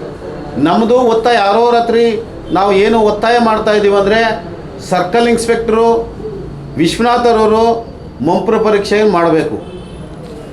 ಪೊಲೀಸ್ ಇಲ್ಲವ್ರನ್ನೂ 3 ಜನ ಪೊಲೀಸರನ್ನು ಮಂಪ್ರ ಪರೀಕ್ಷೆ ಮಾಡಲೇಬೇಕು. ಈ ವಿಚಾರದಲ್ಲಿ ಸರ್ಕಾರಕ್ಕೆ ನಾವು ಒತ್ತಾಯ ಮಾಡ್ತಾ ಇರೋದು. ಯಾಕೆಂತ ಹೇಳಿದ್ರೆ ಬೇರೆ ಯಾವುದೇ ಮರ್ಡರ್ಗಳಾದ್ರೂ ಇವರು ಏನೇನು ಬೇಕು ಸರ್ಕಾರದಿಂದ ಪೊಲೀಸ್ ಇಲಾಖೆ ಯಾವ ರೀತಿ ಇವರು ತನಿಖೆ ಮಾಡ್ತಾರೆ, ಎಲ್ಲ ರೀತಿಯ ತನಿಖೆ ಮಾಡ್ತಾ ಇದ್ದಾರೆ. ಆದರೆ ಸುರೇಶ್ನ ವಿಚಾರದಲ್ಲಿ ಬೇಜವಾಬ್ದಾರಿ ನಿರ್ಲಕ್ಷ್ಯತನ ಜಾಸ್ತಿ ನಡೀತಾ ಇದೆ. ಯಾಕಂತ ಹೇಳಿದ್ರೆ ನಾವು ಮುಖ್ಯಮಂತ್ರಿಗಳಿಗೂ ಲೆಟರ್ ಕೊಟ್ಟಿದ್ದೀವಿ, ಗೃಹ ಮಂತ್ರಿಗಳಿಗೂ ಲೆಟರ್ ಕೊಟ್ಟಿದ್ದೀವಿ. ನಾವು SC/ST ಮೀಟಿಂಗು SP ಕರೆದಾಗ SP ಹತ್ರ ಹೇಳಿದಾಗ SP ಅವರು ಇದನ್ನು ಪರಿಗಣನೆ ತಗೊಳ್ರಿ ಅಂತ ಹೇಳ್ಬಿಟ್ಟು ನಮ್ಮ ಅಡಿಷನಲ್ SP ನಾಗರಾಜ್ ಸರ್ಗೆ ಅವ್ರಿಗೆ ಹೇಳಿದಾಗ ನಾಗರಾಜ್ ಸರ್ಗೆ ಒಂದು ಲೆಟ್ರನ್ನು ಕೊಡಿ, ನಾವು ಇದಕ್ಕೆ ನಾವು ರೆಫರ್ ಮಾಡ್ತೀವಿ, CODಗೆ ರೆಫರ್ ಮಾಡ್ತೀವಿ ಅಂತ ಹೇಳಿದಾಗ ತಕ್ಷಣದಲ್ಲಿ ನಾವು ಅಲ್ಲೇ ಲೆಟರ್ ಬರೆದು ಕೊಟ್ಟಿದ್ದೀವಿ. ಆದರೆ ಕೊಟ್ಟಿದ್ದಾದಂಥ ತದನಂತರ ನಾವು ಪೊಲೀಸ್ ಸ್ಟೇಷನ್ಗೆ ಬಂದಾಗ ನಮ್ಮ ಸರ್ಕಲ್ ಇನ್ಸ್ಪೆಕ್ಟರ್ ತಿಪ್ಪೇಸ್ವಾಮಿಗಳು ಒಂದು ಲಾರಿ ಕ್ಯಾಂಟರ್ ತಗೊಂಬಂದಿರೋದು. ಏನು ಸರ್ ಅಂದರೆ ಅದೇನಪ್ಪ ಅದು ಆಕ್ಸಿಡೆಂಟ್ ಆಗಿರೋದು ಇದೆ ಅಂತ ಹೇಳ್ತಾರೆ. ಇಲ್ಲ ಸರ್ ಅದು ಆಕ್ಸಿಡೆಂಟ್ ಅಲ್ಲ ಸರ್, ನಿಮ್ಮ ಇಲಾಖೆಯವರೇ DYSP ಮಲ್ಲೇಶ್ ಸರ್ ಇರ್ಬೋದು, 4 ಜನ ಸರ್ಕಲ್ ಇನ್ಸ್ಪೆಕ್ಟರ್ಗಳು ಬಂದು ಇಲ್ಲಪ್ಪ ಇದು ಕೊಲೆನೇ, ಇದು ನಾವು ಉನ್ನತ ತನಿಖೆ ಮಾಡ್ತೀವಿ ಅಂತ ಹೇಳಿ ನಮ್ಮ ಹತ್ರನೇ ಬಾಬಾ ಸಾಹೇಬ್ ಅಂಬೇಡ್ಕರ್ ಸ್ಟ್ಯಾಚ್ಯೂ ಹತ್ರ ಬಂದು ಹೇಳ್ಬಿಟ್ಟೋಗಿದ್ರಿ. ನೀವು SP ಹೇಳಿದೆ, SP ನಿಮ್ಮ ತನಿಖೆ ಮಾಡಿರಿ ಅಂತ ಹೇಳಿದಾಗ ಇವರು ಇದನ್ನು ಕೈ ತೊಳ್ಕೊಳೋದಕ್ಕೋಸ್ಕರ ಇವ್ರ ಮೇಲೆ ಒತ್ತಡ ಇದೆಯೋ ಗೊತ್ತಿಲ್ಲ, ಯಾವ ರಾಜಕಾರಣಿಗಳು ಒತ್ತಡ ಇದೆಯೋ ಗೊತ್ತಿಲ್ಲ, ಇಲ್ಲ ಯಾವ IAS ಪೊಲೀಸ್ ಆಫೀಸರ್ಗಳಿದ್ದಾರೋ ಗೊತ್ತಿಲ್ಲ ನಮಗೆ. ಆದರೆ ಇವರು ಬಂದ್ಬಿಟ್ಟು ಏನು ಮಾಡ್ತಾರೆ, ಇಲ್ಲಪ್ಪ ಇದು ಆಕ್ಸಿಡೆಂಟ್ ಅಂತ ಹೇಳ್ತಾ ಇದ್ದಾರೆ. ಆಕ್ಸಿಡೆಂಟ್ ಆಗೋದಕ್ಕೆ ಯಾವುದೇ ಕಾರಣಕ್ಕೂ ಅಲ್ಲ. ಮಾಧ್ಯಮ ಮಿತ್ರರೇ, ನೀವು ಯೋಚನೆ ಮಾಡಿ ಈಗ ವರದಿ ಮಾಡಬೇಕಾಗ್ತದೆ. ಏನಂತ ಹೇಳಿದ್ರೆ ಒಬ್ಬ ಆಕ್ಸಿಡೆಂಟ್ ಆದರೆ 4-5 ಪಲ್ಟಿಗಳಾಗ್ತಾರೆ, ಬಟ್ಟೆ ಗಲೀಜಾಗ್ತದೆ, ಕೈಕಾಲು ಮುರಿದೋಗ್ತದೆ. ಆದರೆ ಅಲ್ಲಿ ಆಕ್ಸಿಡೆಂಟ್ ಆದ ಸಂದರ್ಭದಲ್ಲಿ ಅವನ ಟೋಪಿ ತಲೆ ಮೇಲೆ ಹಂಗೆ ಇದೆ, ಟೋಪಿ ಬಿದ್ದಿಲ್ಲ, ಬಟ್ಟೆ ಐರನ್ ಬಟ್ಟೆ ಹೆಂಗಿದೆಯೋ ಹಂಗೇ ಇದೆ. ನಾವು ನೋಡಿಲ್ಲಲ್ಲ, ಪೊಲೀಸರು ಇದೇ ಸ್ಥಳದಲ್ಲಿ ತಗೊಂಬಂದು ಅವರು ತೋರಿಸಿರೋಂಥ ಚಿತ್ರಗಳನ್ನ ನಮ್ಮ ಕಣ್ಣು ಮುಂದೆ ಈಗಲೂ ಇದೆ. DYSP ಮಲ್ಲೇಶ್ ಸರು ಮಹಾನಂದ್ ಸರ್ಗೆ ಅವಾಗ ಕೊಟ್ಟಿದ್ದರು. ಮಹಾನಂದ್ ಸರೇ ಪೂರ್ತಿ ತಗೊಂಬಂದು ಇಲ್ಲಿ ನಮ್ಗೆ ತೋರಿಸಿದ್ದು. ನಾವು ಏನೋ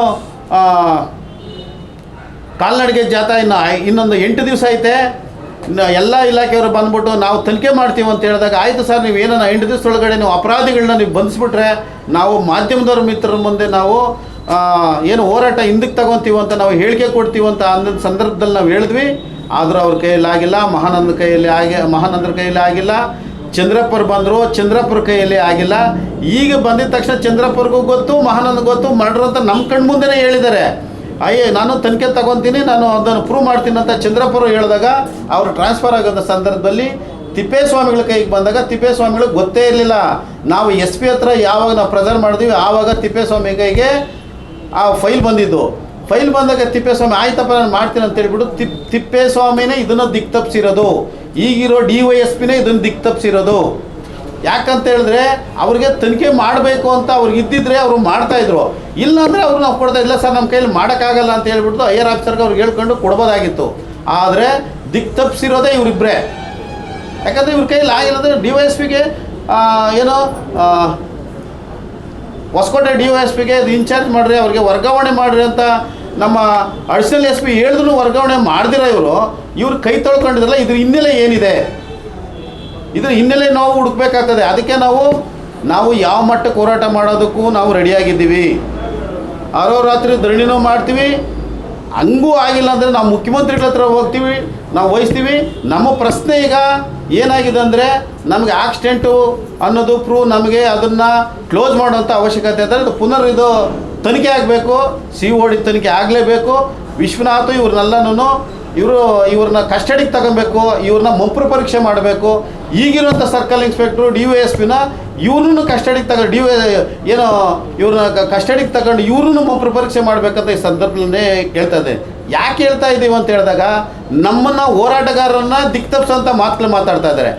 ಮೊನ್ನೆ ದಲಿತ ಮತ್ತು ಪ್ರಗತಿಪರ ಸಂಘಟನೆಗಳ ಒಕ್ಕೂಟಗಳಲ್ಲಿ ಎಲ್ಲರೂ ಮೀಟಿಂಗ್ ಕರೆದು ಹೇಳಿದಾಗ ಈ ಪ್ರಶ್ನೆ ಸುರೇಶ್ ಪೋತ್ ಅವ್ರು ಕೇಳಿದಾಗ ಆಯ್ತಪ್ಪ ನೋಡ್ತೀನಿ ಅಂತ ಹೇಳ್ಬಿಟ್ಟು ಫೋನ್ ಹೊರಗಡೆ ಬಂದ ತಕ್ಷಣ ಆಕ್ಸಿಡೆಂಟ್ ಅಂತ ಬಂದು ಹೇಳ್ತಾರಲ್ಲ, ಆಯ್ತು ಆಕ್ಸಿಡೆಂಟ್ ಅಂತ ಹೇಳಿದ್ರು. ನಾವು ನಿಮ್ಮ ಆಫೀಸ್ಗೆ ಬಂದಿದ್ವಲ್ಲ, ನಿಮ್ಮ ಆಫೀಸ್ ಬಂದಾಗ ನೋಡಪ್ಪ ಹಿಂಗಾಗಿದೆ ಅಂತ ನಮ್ಗೆ ಯಾಕೆ ಕೊಟ್ಟಿಲ್ಲ, ಬಾಯಿ ಮಾತಲ್ಲಿ ನೀವು ಯಾಕೆ ಹೇಳ್ತಾ ಇದ್ದೀರಿ ಅಂದರೆ ನಿಮ್ಮದು ಇದರಲ್ಲಿ ಪಾತ್ರ ಐತೆ ಅಂತ ನಾವು ಅಂದ್ಕೊಂಡಿದ್ದೀವಿ. ನಿಮಗೆ ಜಾಸ್ತಿ ಪಾತ್ರ. ಯಾಕಂತ ಹೇಳಿದ್ರೆ ನಿಮ್ಮ ಇಲಾಖೆ ವಿಶ್ವನಾಥ್ನ ಉಳಿಸ್ಕೊಳ್ಳೋದಕ್ಕೋಸ್ಕರ ಒಬ್ಬ ದಲಿತನ ಯುವಕರನ್ನ ಮರ್ಡರಾಗಿರೋದು ದಿಕ್ಕು ತಪ್ಪಿಸ್ತಾ ಇದ್ದೀರಿ ಅಂತ ಹೇಳ್ತಾ ಇದ್ದೀವಿ. ನಿಮ್ಮನ್ನು ತನಿಖೆ ಮಾಡಬೇಕು. ಆಮೇಲೆ ನಮ್ಮ ತಾಲೂಕಿಂದ ದಯಮಾಡಿ ನೀವು ಹೊರಗಡೆ ಹೋಗ್ಬಿಟ್ರೆ ಇನ್ನೂ ಭಾರಿ ಒಳ್ಳೆಯದು. ಒಳ್ಳೆ ಆಫೀಸರ್ಗಳು ಬಂದಾಗ ಇಂಥ ಘಟನೆಗಳಿಗೆ ಒಳ್ಳೆ ಆಫೀಸರ್ ನಮ್ಮ ತಾಲೂಕು ಬರಬೇಕಂತ ಈ ಸಂದರ್ಭದಲ್ಲಿ ಹೇಳ್ತಾ ಇದ್ದೀನಿ. ಅದೇ ರೀತಿ ನಮ್ಮ ಒತ್ತಾಯಗಳು ಏನಿದೆ, ತಿಪ್ಪೇಸ್ವಾಮಿ, ಮೋಹನು ಇವರು ತಾಲೂಕಿಂದ ವರ್ಗಾವಣೆ ಆಗಬೇಕು. ಆ ಕುಟುಂಬಕ್ಕೆ ಇವತ್ತು ಆ ಕುಟುಂಬಕ್ಕೆ ಹೆಂಗಾಗಿದೆ ಅಂದರೆ ಕೂಲಿ ಮಾಡಿದ್ರೆ ಉಂಟು, ಇಲ್ಲ ಅಂದರೆ ಇಲ್ಲ. ಅವರ ಸ್ಥಿತಿಗಳು ನೋಡ್ತಾ ಇದ್ದಾಗ ಮಾಧ್ಯಮದವ್ರು ನೀವು ಹೋಗಬೇಕು. ಅವ್ರ ಮನೆನ, ಅವ್ರ ಪರಿಸ್ಥಿತಿನ ನೀವು ಸ್ವಲ್ಪ ನೋಡ್ಕೊಂಡಾಗ ಆದರೂ ಅವ್ರು ಯಾವ ರೀತಿಯಲ್ಲಿದ್ದಾರೆ, ಒಬ್ಬ ಹುಡುಗನ ಕಳ್ಕೊಂಡು ಮಗನ ಕಳ್ಕೊಂಡು ಯಾವ ರೀತಿಯಲ್ಲಿದ್ದಾರೆ ಅಂತ ನೋಡಬೇಕು. ಆದರೆ ಇವ್ರಿಗೆ ಅರಿವಾಯ್ತೋ ಇಲ್ಲ ಗೊತ್ತಿಲ್ಲ, ಇವ್ರ ಹಿಂದೆ ಯಾವ ಬ್ಯಾಕ್ಗ್ರೌಂಡ್ ಆಯ್ತು ಅಂತೆಲ್ಲ ಗೊತ್ತಿಲ್ಲ, ಇವ್ರಿಗೆ ಸಪೋರ್ಟ್ ಮಾಡ್ತಾರೆ, ಯಾವ ರಾಜಕಾರಣಿಗಳು ಇವ್ರಿಗೆ ಸಪೋರ್ಟ್ ಮಾಡ್ತಾರೆ ಅನ್ನೋದು ನಮಗೆ ಗೊತ್ತಿಲ್ಲ. ಇದನ್ನು ದಯಮಾಡಿ ನೀವು ಮಾಧ್ಯಮ ಮಿತ್ರರು ಇದನ್ನು ಪ್ರಚಾರ ಮಾಡಬೇಕು. ಯಾಕೆ ಪ್ರಚಾರ ಮಾಡಬೇಕಂದ್ರೆ ಯಾರೇ ಒಬ್ಬ ಹುಡುಗ ಮರ್ಡರ್ ಆಗಿದ್ರು ಎಲ್ಲ ಕಡೆನೂ ಹೋಗ್ತಾರೆ, ಎಲ್ರಿಗೂ ನ್ಯಾಯ ಕೊಡ್ತಾರೆ. ಅದೇ ಈ ಹುಡುಗ ಏನಾಗಿದ್ದಾನೆ, ಇವ್ರ ಕುಟುಂಬ ಏನಾಗಿದೆ, ಇದನ್ನು ಸ್ವಲ್ಪ ಪೊಲೀಸ್ ಇಲಾಖೆ ಅರ್ಥ ಮಾಡ್ಕೊಂಡಿದ್ರೆ ಇವತ್ತೊಂದು ದಿವಸ ಯಾವ ಲಾರಿನೂ ತಗೊಂಬಂದು ನಿಲ್ಸಂಗಿರಲಿಲ್ಲ, ಯಾರಿಗಿಲ್ಲ. ಒಬ್ಬ ಹುಡುಗನ ತಗೊಂಬಂದವನು ಡ್ರಾಪ್ ಮಾಡಿರೋಂಥ ಹುಡುಗ ನಮ್ಮ ರಾಜ್ಯದನ್ನೆಲ್ಲ ಬೇರೆ ರಾಜ್ಯದ ಹುಡುಗ. ಆತಗೆ ಪೊಲೀಸರು ಹೊಡೆದವ್ರು ಅಂದರೆ ಅವ್ರ ಕುಟುಂಬಕ್ಕೆ ಒಬ್ಬನೇ ಹುಡುಗ, ಅವನ ಕೈಯಲ್ಲಿ ನಡೆಯೋಕ್ಕಾಗ್ತಲ್ಲ. ಆ ರೀತಿ ಪೊಲೀಸರು ಟಾರ್ಚರ್ ಕೊಟ್ಟು ಹೊಡೆದಿದ್ದಾರೆ. ಆ ಕುಟುಂಬಕ್ಕೂ ನೆರವಾಗಬೇಕು, ಅವ್ರನ್ನೂ ತನಿಖೆಗೆ ಹೋಗ್ಬೇಕು. ಯಾಕೆ ಹುಡುಗನ ಅಷ್ಟೆಲ್ಲ ಹೊಡೆದ್ರು, ಅವ್ನು ನಡೆಯೋಕ್ಕಾಗ್ತಲ್ಲ ಹುಡುಗ. ಇದನ್ನ ತಗೊಂಬಂದು ಗಾಡೀಲಿ ಡ್ರಾಪ್ ಮಾಡೋ ಹುಡುಗ ಎಲ್ಲಿ ಬಿಟ್ಟೆ ಹೆಂಗೆ ಅಂತ ಪೊಲೀಸರು ಟಾರ್ಚರು. ಪೊಲೀಸರದೇ ದೊಡ್ಡ ಟಾರ್ಚರ್ ಆಗಿರೋದು. ಆಮೇಲೆ ಇವರು ಹೇಳಿದ್ರು ಖಾಲಿ ಪೇಪರ್ಗೆ ಸೈನ್ ಮಾಡಿಸ್ಕೊಂಡಿದ್ದಾರೆ ಅಂದರೆ ಎಂಥ ಹೀನಾಯ ಸ್ಥಿತಿಯಲ್ಲಿ ನಮ್ಮ ಸರ್ಕಲ್ ಇನ್ಸ್ಪೆಕ್ಟ್ರು ಇವತ್ತು ಬೆಂಗಳೂರಲ್ಲಿದ್ದಾರೆ. ಎಂಥ ಹೀನಾಯ ಸ್ಥಿತಿ, ಅವ್ರಿಗೆ ಅಮಾನತ್ತಲ್ಲ ಸಸ್ಪೆಂಡ್ ಆಗಬೇಕು. ಅವ್ರು ಸರ್ಕಾರ ಸಸ್ಪೆಂಡ್ ಮಾಡಬೇಕಂತ ಈ ಸಂದರ್ಭದಲ್ಲಿ ಒತ್ತಾಯ ಮಾಡ್ತಾಯಿದ್ವಿ. ದಯಮಾಡಿ ಆರೋರಾತ್ರಿ ಧರಣಿಗೆ ತಾಲೂಕಿನ ಪ್ರಗತಿಪರ ಚಿಂತಕರು, ಹೋರಾಟಗಾರರು, ಸಮನ್ವಯ ಮನಸ್ಕರು ಎಲ್ಲರೂ ಈಗ ಕಾರ್ಯಕ್ರಮಕ್ಕೆ ಭಾಗವಹಿಸಬೇಕಂತ ಈ ಸಂದರ್ಭದಲ್ಲಿ ಮಾಧ್ಯಮದ ಮೂಲಕ ಮನವಿ ಮಾಡಿಕೊಡ್ತಾ ಇದ್ವಿ. ಜೈ ಭೀಮ್. ದಿನಾಂಕ 11/3/2025 ಏನು ದಲಿತ ಮತ್ತು ಪ್ರಗತಿಪರ ಸಂಘಟನೆಗಳ ಒಕ್ಕೂಟದಿಂದ ದಾಸನಪುರ ದಲಿತ ಯುವಕ ದಾಸನಪುರ ಸುರೇಶ್ ರವರ ಕೊಲೆ ಪ್ರಕರಣದಲ್ಲಿ ಅಪರಾಧಿಗಳನ್ನು ಬಂಧಿಸೋದರಲ್ಲಿ ವಿಫಲರಾಗಿರ್ತಕ್ಕಂಥ ಪೊಲೀಸ್ ಅಧಿಕಾರಿಗಳ ನಡೆಯನ್ನು ಖಂಡಿಸಿ COD ತನಿಖೆಗೆ ಒಪ್ಪಿಸಿ ಆರೋಪಿಗಳನ್ನು ಪತ್ತೆ ಹಚ್ಚಿ ಬಂಧಿಸಬೇಕಂತೇಳಿ ದಲಿತ ಮತ್ತು ಪ್ರಗತಿಪರ ಸಂಘಟನೆಗಳ ಒಕ್ಕೂಟ ಅಹೋರಾತ್ರಿ ಧರಣಿ ಕಾರ್ಯಕ್ರಮವನ್ನು ಹಮ್ಮಿಕೊಂಡಿದೆ.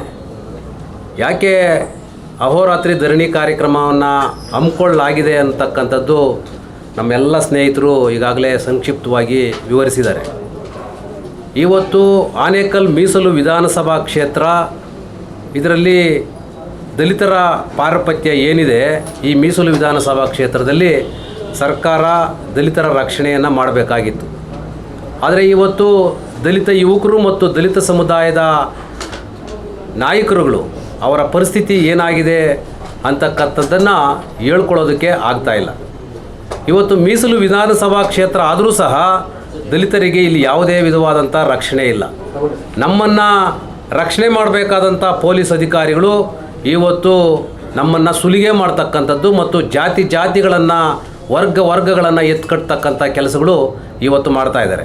ಬಹುಶಃ ಪೊಲೀಸ್ ಇಲಾಖೆ ಈ ದೇಶದಲ್ಲಿ ಏನು ವರ್ಗಗಳ ವಿಂಗಡಣೆ, ಒಂದು ಕಡೆ ಸರ್ಕಾರಗಳು ಮತ್ತು ಚಳುವಳಿಗಾರರು ಹೇಳ್ತಾ ಇದ್ದೀವಿ, ಇಲ್ಲಿ ಯಾವುದೇ ಜಾತಿಗಳಿಲ್ಲ, ಎಲ್ಲರೂ ಸಮಾನರು ಅಂತಕ್ಕಂಥದ್ದನ್ನು ಬಾಬಾ ಸಾಹೇಬ್ ಅಂಬೇಡ್ಕರ್ ಅವರು ಹೇಳಿದ್ದಾರೆ.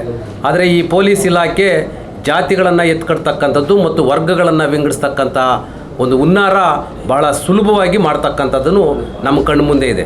ಅದಕ್ಕೆ ಉದಾಹರಣೆಯಾಗಿ ಈ ತಾಲೂಕಿನಲ್ಲಿರ್ತಕ್ಕಂಥ ದಲಿತ ನಾಯಕರುಗಳನ್ನು, ದಲಿತ ಸಮುದಾಯವನ್ನು ಈ ದಾಸನಪುರ ಸುರೇಶ್ ರವರ ಕೊಲೆ ಪ್ರಕರಣವನ್ನು ಹೋರಾಟವನ್ನು ಎತ್ಕೊಂಡಂಥ ಸಂದರ್ಭದಲ್ಲಿ ಇದನ್ನು ವಿಂಗಡಣೆ ಮಾಡಿರ್ತಕ್ಕಂಥದ್ದು ನಮ್ಮ ಕಣ್ಣು ಮುಂದೆಯೇ ಇದೆ. ಹಂಗಾಗಿ ಏನು 5/11/2021 ದಲಿತ ಯುವಕ ಏನು ದಾಸನಪುರ ಸುರೇಶ್ ರವರ ಕೊಲೆ ಆಗಿರ್ತಕ್ಕಂಥದ್ದು ಬೇರೆ ಎಲ್ಲೂ ಅಲ್ಲ, ಊರಿನ ಮಧ್ಯಭಾಗದಲ್ಲಿರ್ತಕ್ಕಂಥ ಅಶೋಕು ಮತ್ತು ಶ್ರೀನಿವಾಸರವರ ಮನೆ ಮುಂದೆ ಆಗಿರ್ತಕ್ಕಂಥದ್ದು ಈ ಒಂದು ಕೊಲೆ. ಈ ಕೊಲೆ ಆಗಿರ್ತಕ್ಕಂಥದ್ದು ಹೆಣ್ಣಿನ ಸೆರಗಿನ ಅಂಚಿನಲ್ಲಿ ಕೊಲೆ ಆಗಿರ್ತಕ್ಕಂಥದ್ದನ್ನು ನಾವು ದಲಿತ ಚಳವಳಿಯ ಹೋರಾಟಗಾರರು ಇದರ ಏನು ಹಿನ್ನೆಲೆಯನ್ನು ಹುಡ್ಕೊಂಡು ಹೋದಾಗ ಬಹಳ ವಿಚಿತ್ರವಾಗಿದೆ ಮತ್ತೆ ಅಘೋರವಾಗಿ ಇರತಕ್ಕಂಥ ಒಂದು ಕೊಲೆ ಇದು. ಇದರಲ್ಲಿ ವಿಶ್ವನಾಥ್ರವರು ಏನು ಶ್ರೀನಿವಾಸು ಮತ್ತು ಈ ಕುಟುಂಬ ಇದೆಯಲ್ಲ, ಈ ಕುಟುಂಬಕ್ಕೆ ಮುಂಚೆ ಒಂದು 15 ದಿನಗಳ ಮುಂಚಿತವಾಗಿ ಆ ಕುಟುಂಬದ ಒಂದು ಭೂವ್ಯಾಜ್ಯದಲ್ಲಿ ಸಂಪೂರ್ಣವಾಗಿ ತಲ್ಲೀನರಾಗಿರ್ತಾರೆ. ಆ ಕುಟುಂಬಕ್ಕೆ ರಕ್ಷಣೆ ಕೊಡಬೇಕಾಗಿರ್ತಕ್ಕಂಥ ಜವಾಬ್ದಾರಿಯನ್ನು ವಿಶ್ವನಾಥ್ರವರು ಅಶೋಕ್ ಮತ್ತು ಶ್ರೀನಿವಾಸ್ ಅವರ ಕುಟುಂಬದ ಪರವಾಗಿರ್ತಾರೆ. ಅದು ಆದ ನಂತರ 15 ದಿನಗಳ ನಂತರ ಏನು ದಾಸನಪುರ ಸುರೇಶ್ರವರ ಕೊಲೆ ಆಗುತ್ತೆ. ಕೊಲೆ ಆದಂಥ ಸಂದರ್ಭದಲ್ಲಿ ಆ ಕುಟುಂಬವನ್ನು ಸಂಪೂರ್ಣವಾಗಿ ರಕ್ಷಣೆ ಮಾಡಿರ್ತಕ್ಕಂಥದ್ದು, ತನಿಖೆಯನ್ನು ದಿಕ್ತಪ್ಪಿಸಿರ್ತಕ್ಕಂಥದ್ದು ಏನು ಪೊಲೀಸು ಕಾನ್ಸ್ಟೇಬಲ್ಗಳಾದಂಥ ಪ್ರಕಾಶು, ಅರುಣ್, ನಾಗರಾಜು ಮತ್ತು ಆವತ್ತಿನ ಇನ್ಸ್ಪೆಕ್ಟರ್ ಆಗಿರ್ತಕ್ಕಂಥ ವಿಶ್ವನಾಥ್ರವರು. ಯಾಕೆ ಇದನ್ನು ದಿಕ್ತಪ್ಪಿಸಿದ್ದಾರೆ ಅಂತ ಹೇಳಿದ್ರೆ, ಈ ಪ್ರಕರಣದಲ್ಲಿ ಹೊರ ರಾಜ್ಯದ ಒಬ್ಬ IAS ಅಧಿಕಾರಿ ಇದ್ದಾರೆ. ಈ ಪ್ರಕರಣದ ಒಂದು ಏನು ಮರೆಮಾಚಲಿಕ್ಕೆ ಹೊರ ರಾಜ್ಯದ ಒಬ್ಬ IAS ಅಧಿಕಾರಿ ಇದ್ದಾರೆ, ಮತ್ತು ಒಬ್ಬ ಅದೇ ಕುಟುಂಬಕ್ಕೆ ಹತ್ತಿರದಲ್ಲಿರ್ತಕ್ಕಂಥ ಆ ಕುಟುಂಬದ ಒಬ್ಬ ಸದಸ್ಯರಾಗಿರ್ತಕ್ಕಂಥ ಒಬ್ಬ SP ಇದ್ದಾರೆ, ಮತ್ತು ಒಬ್ಬ DYSP ಇರೋದರಿಂದ ಈ ಕೊಲೆ ಪ್ರಕರಣವನ್ನು ಪೊಲೀಸ್ ಇಲಾಖೆ ಭಾಳ ಸಲೀಸಾಗಿ ಮರೆಮಾಚತಕ್ಕಂಥ ಕೆಲಸವನ್ನು ಮಾಡ್ತಾಯಿದೆ. ಹಂಗಾಗಿ ಏನು ಕೊಲೆ ಪ್ರಕರಣವನ್ನು ತನಿಖೆ ಮಾಡೋದರಲ್ಲಿ ವಿಫಲರಾದಂಥ ಸಂದರ್ಭದಲ್ಲಿ 21/11/2021 ದಲಿತ ಮತ್ತು ಪ್ರಗತಿಪರ ಸಂಘಟನೆಗಳ ಹೋರಾಟ ಏನು ದಾಸನಪುರ ಸುರೇಶ್ರವರ ಕೊಲೆ ಆಗಿರ್ತಕ್ಕಂಥ ಸ್ಥಳದಿಂದ DYSP ಕಚೇರಿವರೆಗೂ ಸಹ ಒಂದು ಕಾಲ್ನಡಿಗೆ ಜಾಥಾವನ್ನು ಹಮ್ಮಿಕೊಳ್ಳಲಾಗುತ್ತೆ. ಆ ಕಾಲ್ನಡಿಗೆ ಜಾಥಾದಲ್ಲಿ ನಾವು ಪ್ರಾಮಾಣಿಕವಾಗಿ ತನಿಖೆಯನ್ನು ಮಾಡ್ತೀವಿ ಅಂತೇಳಿ ಆವತ್ತಿನ ತನಿಖಾಧಿಕಾರಿಯಾಗಿರ್ತಕ್ಕಂಥ ಮಹಾನಂದ್ರವರು ಅವರಿಗೆ ತನಿಖೆಯ ಜವಾಬ್ದಾರಿಯನ್ನು ಕೊಟ್ಟು ಅವರು ತನಿಖೆಯನ್ನು ಮಾಡ್ತಾರೆ. ಆದರೆ ತನಿಖಾಧಿಕಾರಿಗಳು ಒಂದು ಮಾಹಿತಿಯನ್ನು ಭಾಳ ಸುಲಭವಾಗಿ ಹೋರಾಟಗಾರರ ಮುಂದೆ ಒಪ್ಕೊಳ್ತಾರೆ. ಫೋರೆನ್ಸಿಕ್ ಲ್ಯಾಬ್ ತಜ್ಞರು ಹೇಳ್ತಾ ಇದ್ದಾರೆ, ಬೆನ್ನಿನ ಹಿಂಭಾಗದಲ್ಲಿ ಏನು ಟ್ರಯಾಂಗಲ್ ಬಾಕ್ಸ್ನ ಮಾರ್ಕ್ ಇದೆ, ಮತ್ತು ಹಿಂಭಾಗದಲ್ಲಿ ತೊಡೆಯ ಮೇಲೆ ಒಂದು ರಾಡ್ನಿಂದ ಹೊಡೆದಿರ್ತಕ್ಕಂಥ ಒಂದು ಗುರುತಿದೆ, ಮತ್ತು ಕತ್ತಿನ ಹಿಂಭಾಗದಲ್ಲಿ ಬಹಳ ದೊಡ್ಡದಾಗಿ ಪೆಟ್ಟಾಗಿರ್ತಕ್ಕಂಥ ಒಂದು ಮಾರ್ಕ್ ಇದೆ. ಇದನ್ನು ಪರಿಶೀಲನೆ ಮಾಡಬೇಕು ಅಂಥೇಳಿ ಫೋರೆನ್ಸಿಕ್ ಲ್ಯಾಬ್ ತಜ್ಞರು ಹೇಳ್ತಾ ಇದ್ದಾರೆ. ಅದರ ಮೇಲೆ ತನಿಖೆ ಆಗುತ್ತೆ ಅಂತಕ್ಕಂಥ ಮಾತನ್ನು ಸಹ ಹೇಳಿದ್ರು. ಆದರೆ ಕಾಲಕ್ರಮೇಣ ಅವರು ಒಂದು ಬೇರೆ ಕಡೆ ವರ್ಗಾವಣೆ ಆದಂಥ ಸಂದರ್ಭದಲ್ಲಿ ಅವರು ದಲಿತ ಹೋರಾಟಗಾರರ ಮುಂದೆ ಭಾಳ ಸುಲಭವಾಗಿ ಹೇಳ್ತಾರೆ, ಇದು ಕೊಲೆ ಆಗಿದ್ದರೂ ಸಹ ನಾನು ತನಿಖೆ ಮಾಡಲಿಕ್ಕೆ ಆಗ್ತಾಯಿಲ್ಲ, ಇಲ್ಲಿ ಕೆಲವು ನಾಯಕರುಗಳು ಮತ್ತು ರಾಜಕಾರಣಿಗಳ ಒಂದು ಪ್ರಭಾವದಿಂದ ಮಾಡಲಿಕ್ಕೆ ಆಗ್ತಾಯಿಲ್ಲ ಅಂತ ಹೇಳಿದಂಥ ಮಹಾನಂದ್ರವರು ಇವತ್ತು ಇದ್ದಾರೆ. ಆದರೆ ನಂತರ ಅದರ ತನಿಖೆಯನ್ನು ವಹಿಸ್ಕೊಂಡಿರ್ತಕ್ಕಂಥ ನಮ್ಮದೇ ಸಮುದಾಯದ ಚಂದ್ರಪ್ಪನವರು, ಏನು ಸೋಂಪುರ ಚಂದ್ರಪ್ಪನವರು, ಆವತ್ತಿನ ಇನ್ಸ್ಪೆಕ್ಟರ್ ಆಗಿರ್ತಕ್ಕಂಥ ಚಂದ್ರಪ್ಪನವರು ಅದರ ತನಿಖೆಯನ್ನು ಜವಾಬ್ದಾರಿಯನ್ನು ವಹಿಸ್ಕೊಂಡು ಮೇಲಧಿಕಾರಿಗಳ ಗಮನಕ್ಕೆ ತರ್ತೀನಿ, ಮತ್ತು ಬೇರೆ ತನಿಖೆಯನ್ನು ಮಾಡ್ತೀವಿ ಅಂತೇಳಿ ತನಿಖೆಯನ್ನು ಮಾಡಿಬಿಟ್ಟು ಹೋದರು. ಆದರೆ ಅದು ಏನಾಯಿತು ಅಂತ ನಮಗೆ ಇದುವರೆಗೂ ಗೊತ್ತಾಗಲಿಲ್ಲ. ನಂತರ ನಾವು ಮಾನ್ಯ ಗೃಹ ಸಚಿವರನ್ನು 7/7/2023 ಮಾನ್ಯ ಗೃಹ ಸಚಿವರನ್ನು ಭೇಟಿ ಮಾಡಿದಂಥ ಸಂದರ್ಭದಲ್ಲಿ 4 ಜನ ಶಾಸಕರ ಜೊತೆಯಲ್ಲಿ ಹೋಗಿ ಈ ಕೊಲೆ ಪ್ರಕರಣವನ್ನು ಭೇದಿಸಬೇಕಂತೇಳಿ ಗೃಹ ಸಚಿವರಿಗೆ ಮನದಟ್ಟಾಗುವ ರೀತಿಯಲ್ಲಿ ಎಲ್ಲವನ್ನ ಹೇಳಿದ್ದೀವಿ. ಆದರೆ ಗೃಹ ಸಚಿವರು ಪೊಲೀಸ್ ವರಿಷ್ಠಾಧಿಕಾರಿಗಳಿಗೆ ಭಾಳ ಸ್ಪಷ್ಟವಾಗಿ ಸೂಚನೆಯನ್ನು ಕೊಡ್ತಾರೆ.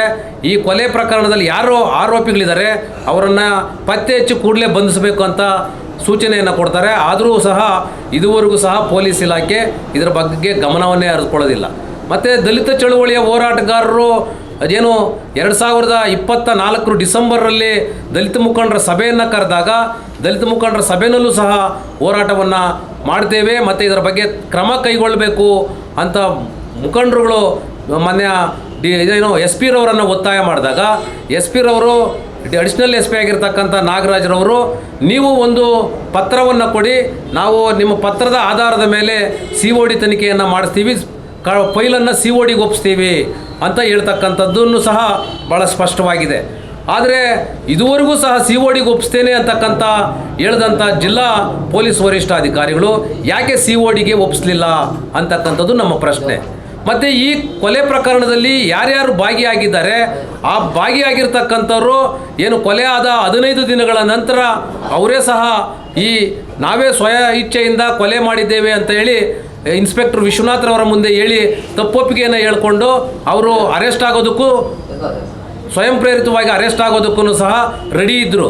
ಆದರೆ ರೆಡಿ ಇರ್ತಕ್ಕಂಥ ಸಂದರ್ಭದಲ್ಲಿ ವಿಶ್ವನಾಥ್ ಅವರನ್ನು ಯಾಕೆ ನೀವು ಬೇಡ, ನಾವು ಈ ಕೊಲೆ ಪ್ರಕರಣವನ್ನು ಬೇರೆ ರೀತಿಯಲ್ಲಿ ತನಿಖೆ ಮಾಡ್ತೀವಿ ಅಂಥೇಳಿ ಯಾಕೆ ದಿಕ್ಕು ತಪ್ಪಿಸಿದ್ರು ಅಂತಕ್ಕಂಥದ್ದು ಒಂದು ಪ್ರಶ್ನೆ.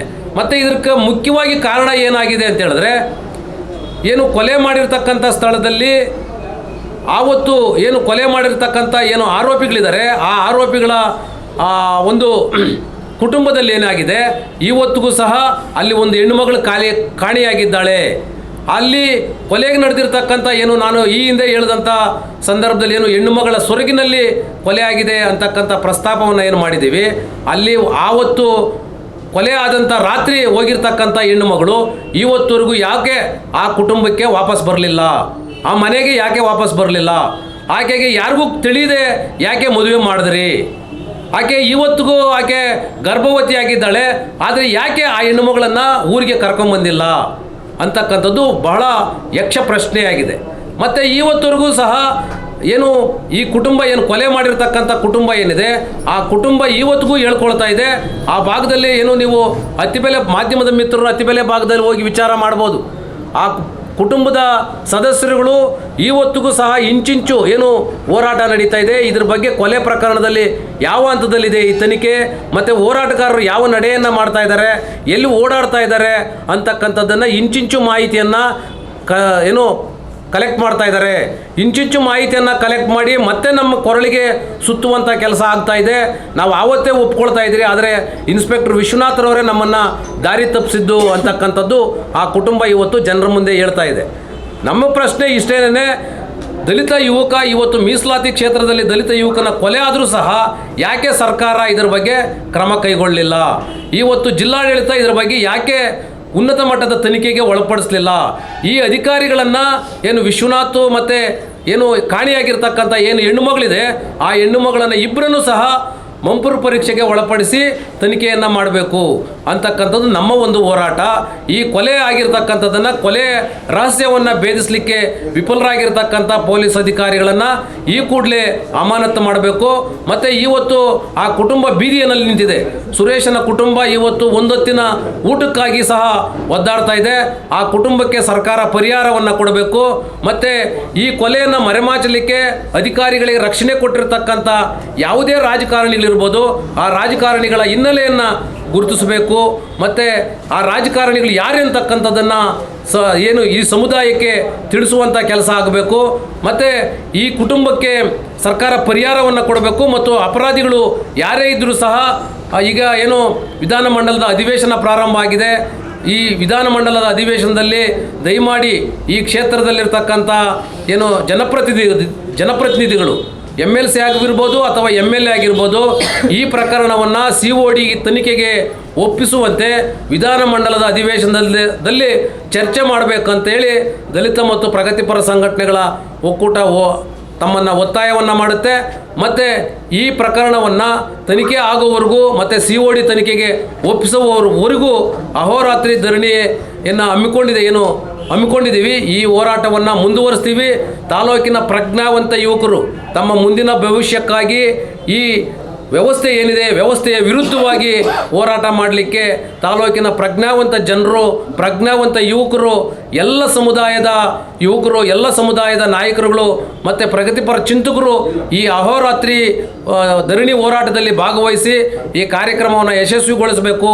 ಮುಂದಿನ ಯುವ ಪೀಳಿಗೆಯನ್ನು ರಕ್ಷಣೆ ಮಾಡಬೇಕಾದ್ರೆ ಹೋರಾಟ ಅನಿವಾರ್ಯ. ಹಾಗಾಗಿ ನಮ್ಮ ಸಮುದಾಯಗಳ ಯುವಕರನ್ನು ಉಳಿಸ್ಕೊಳ್ಬೇಕು.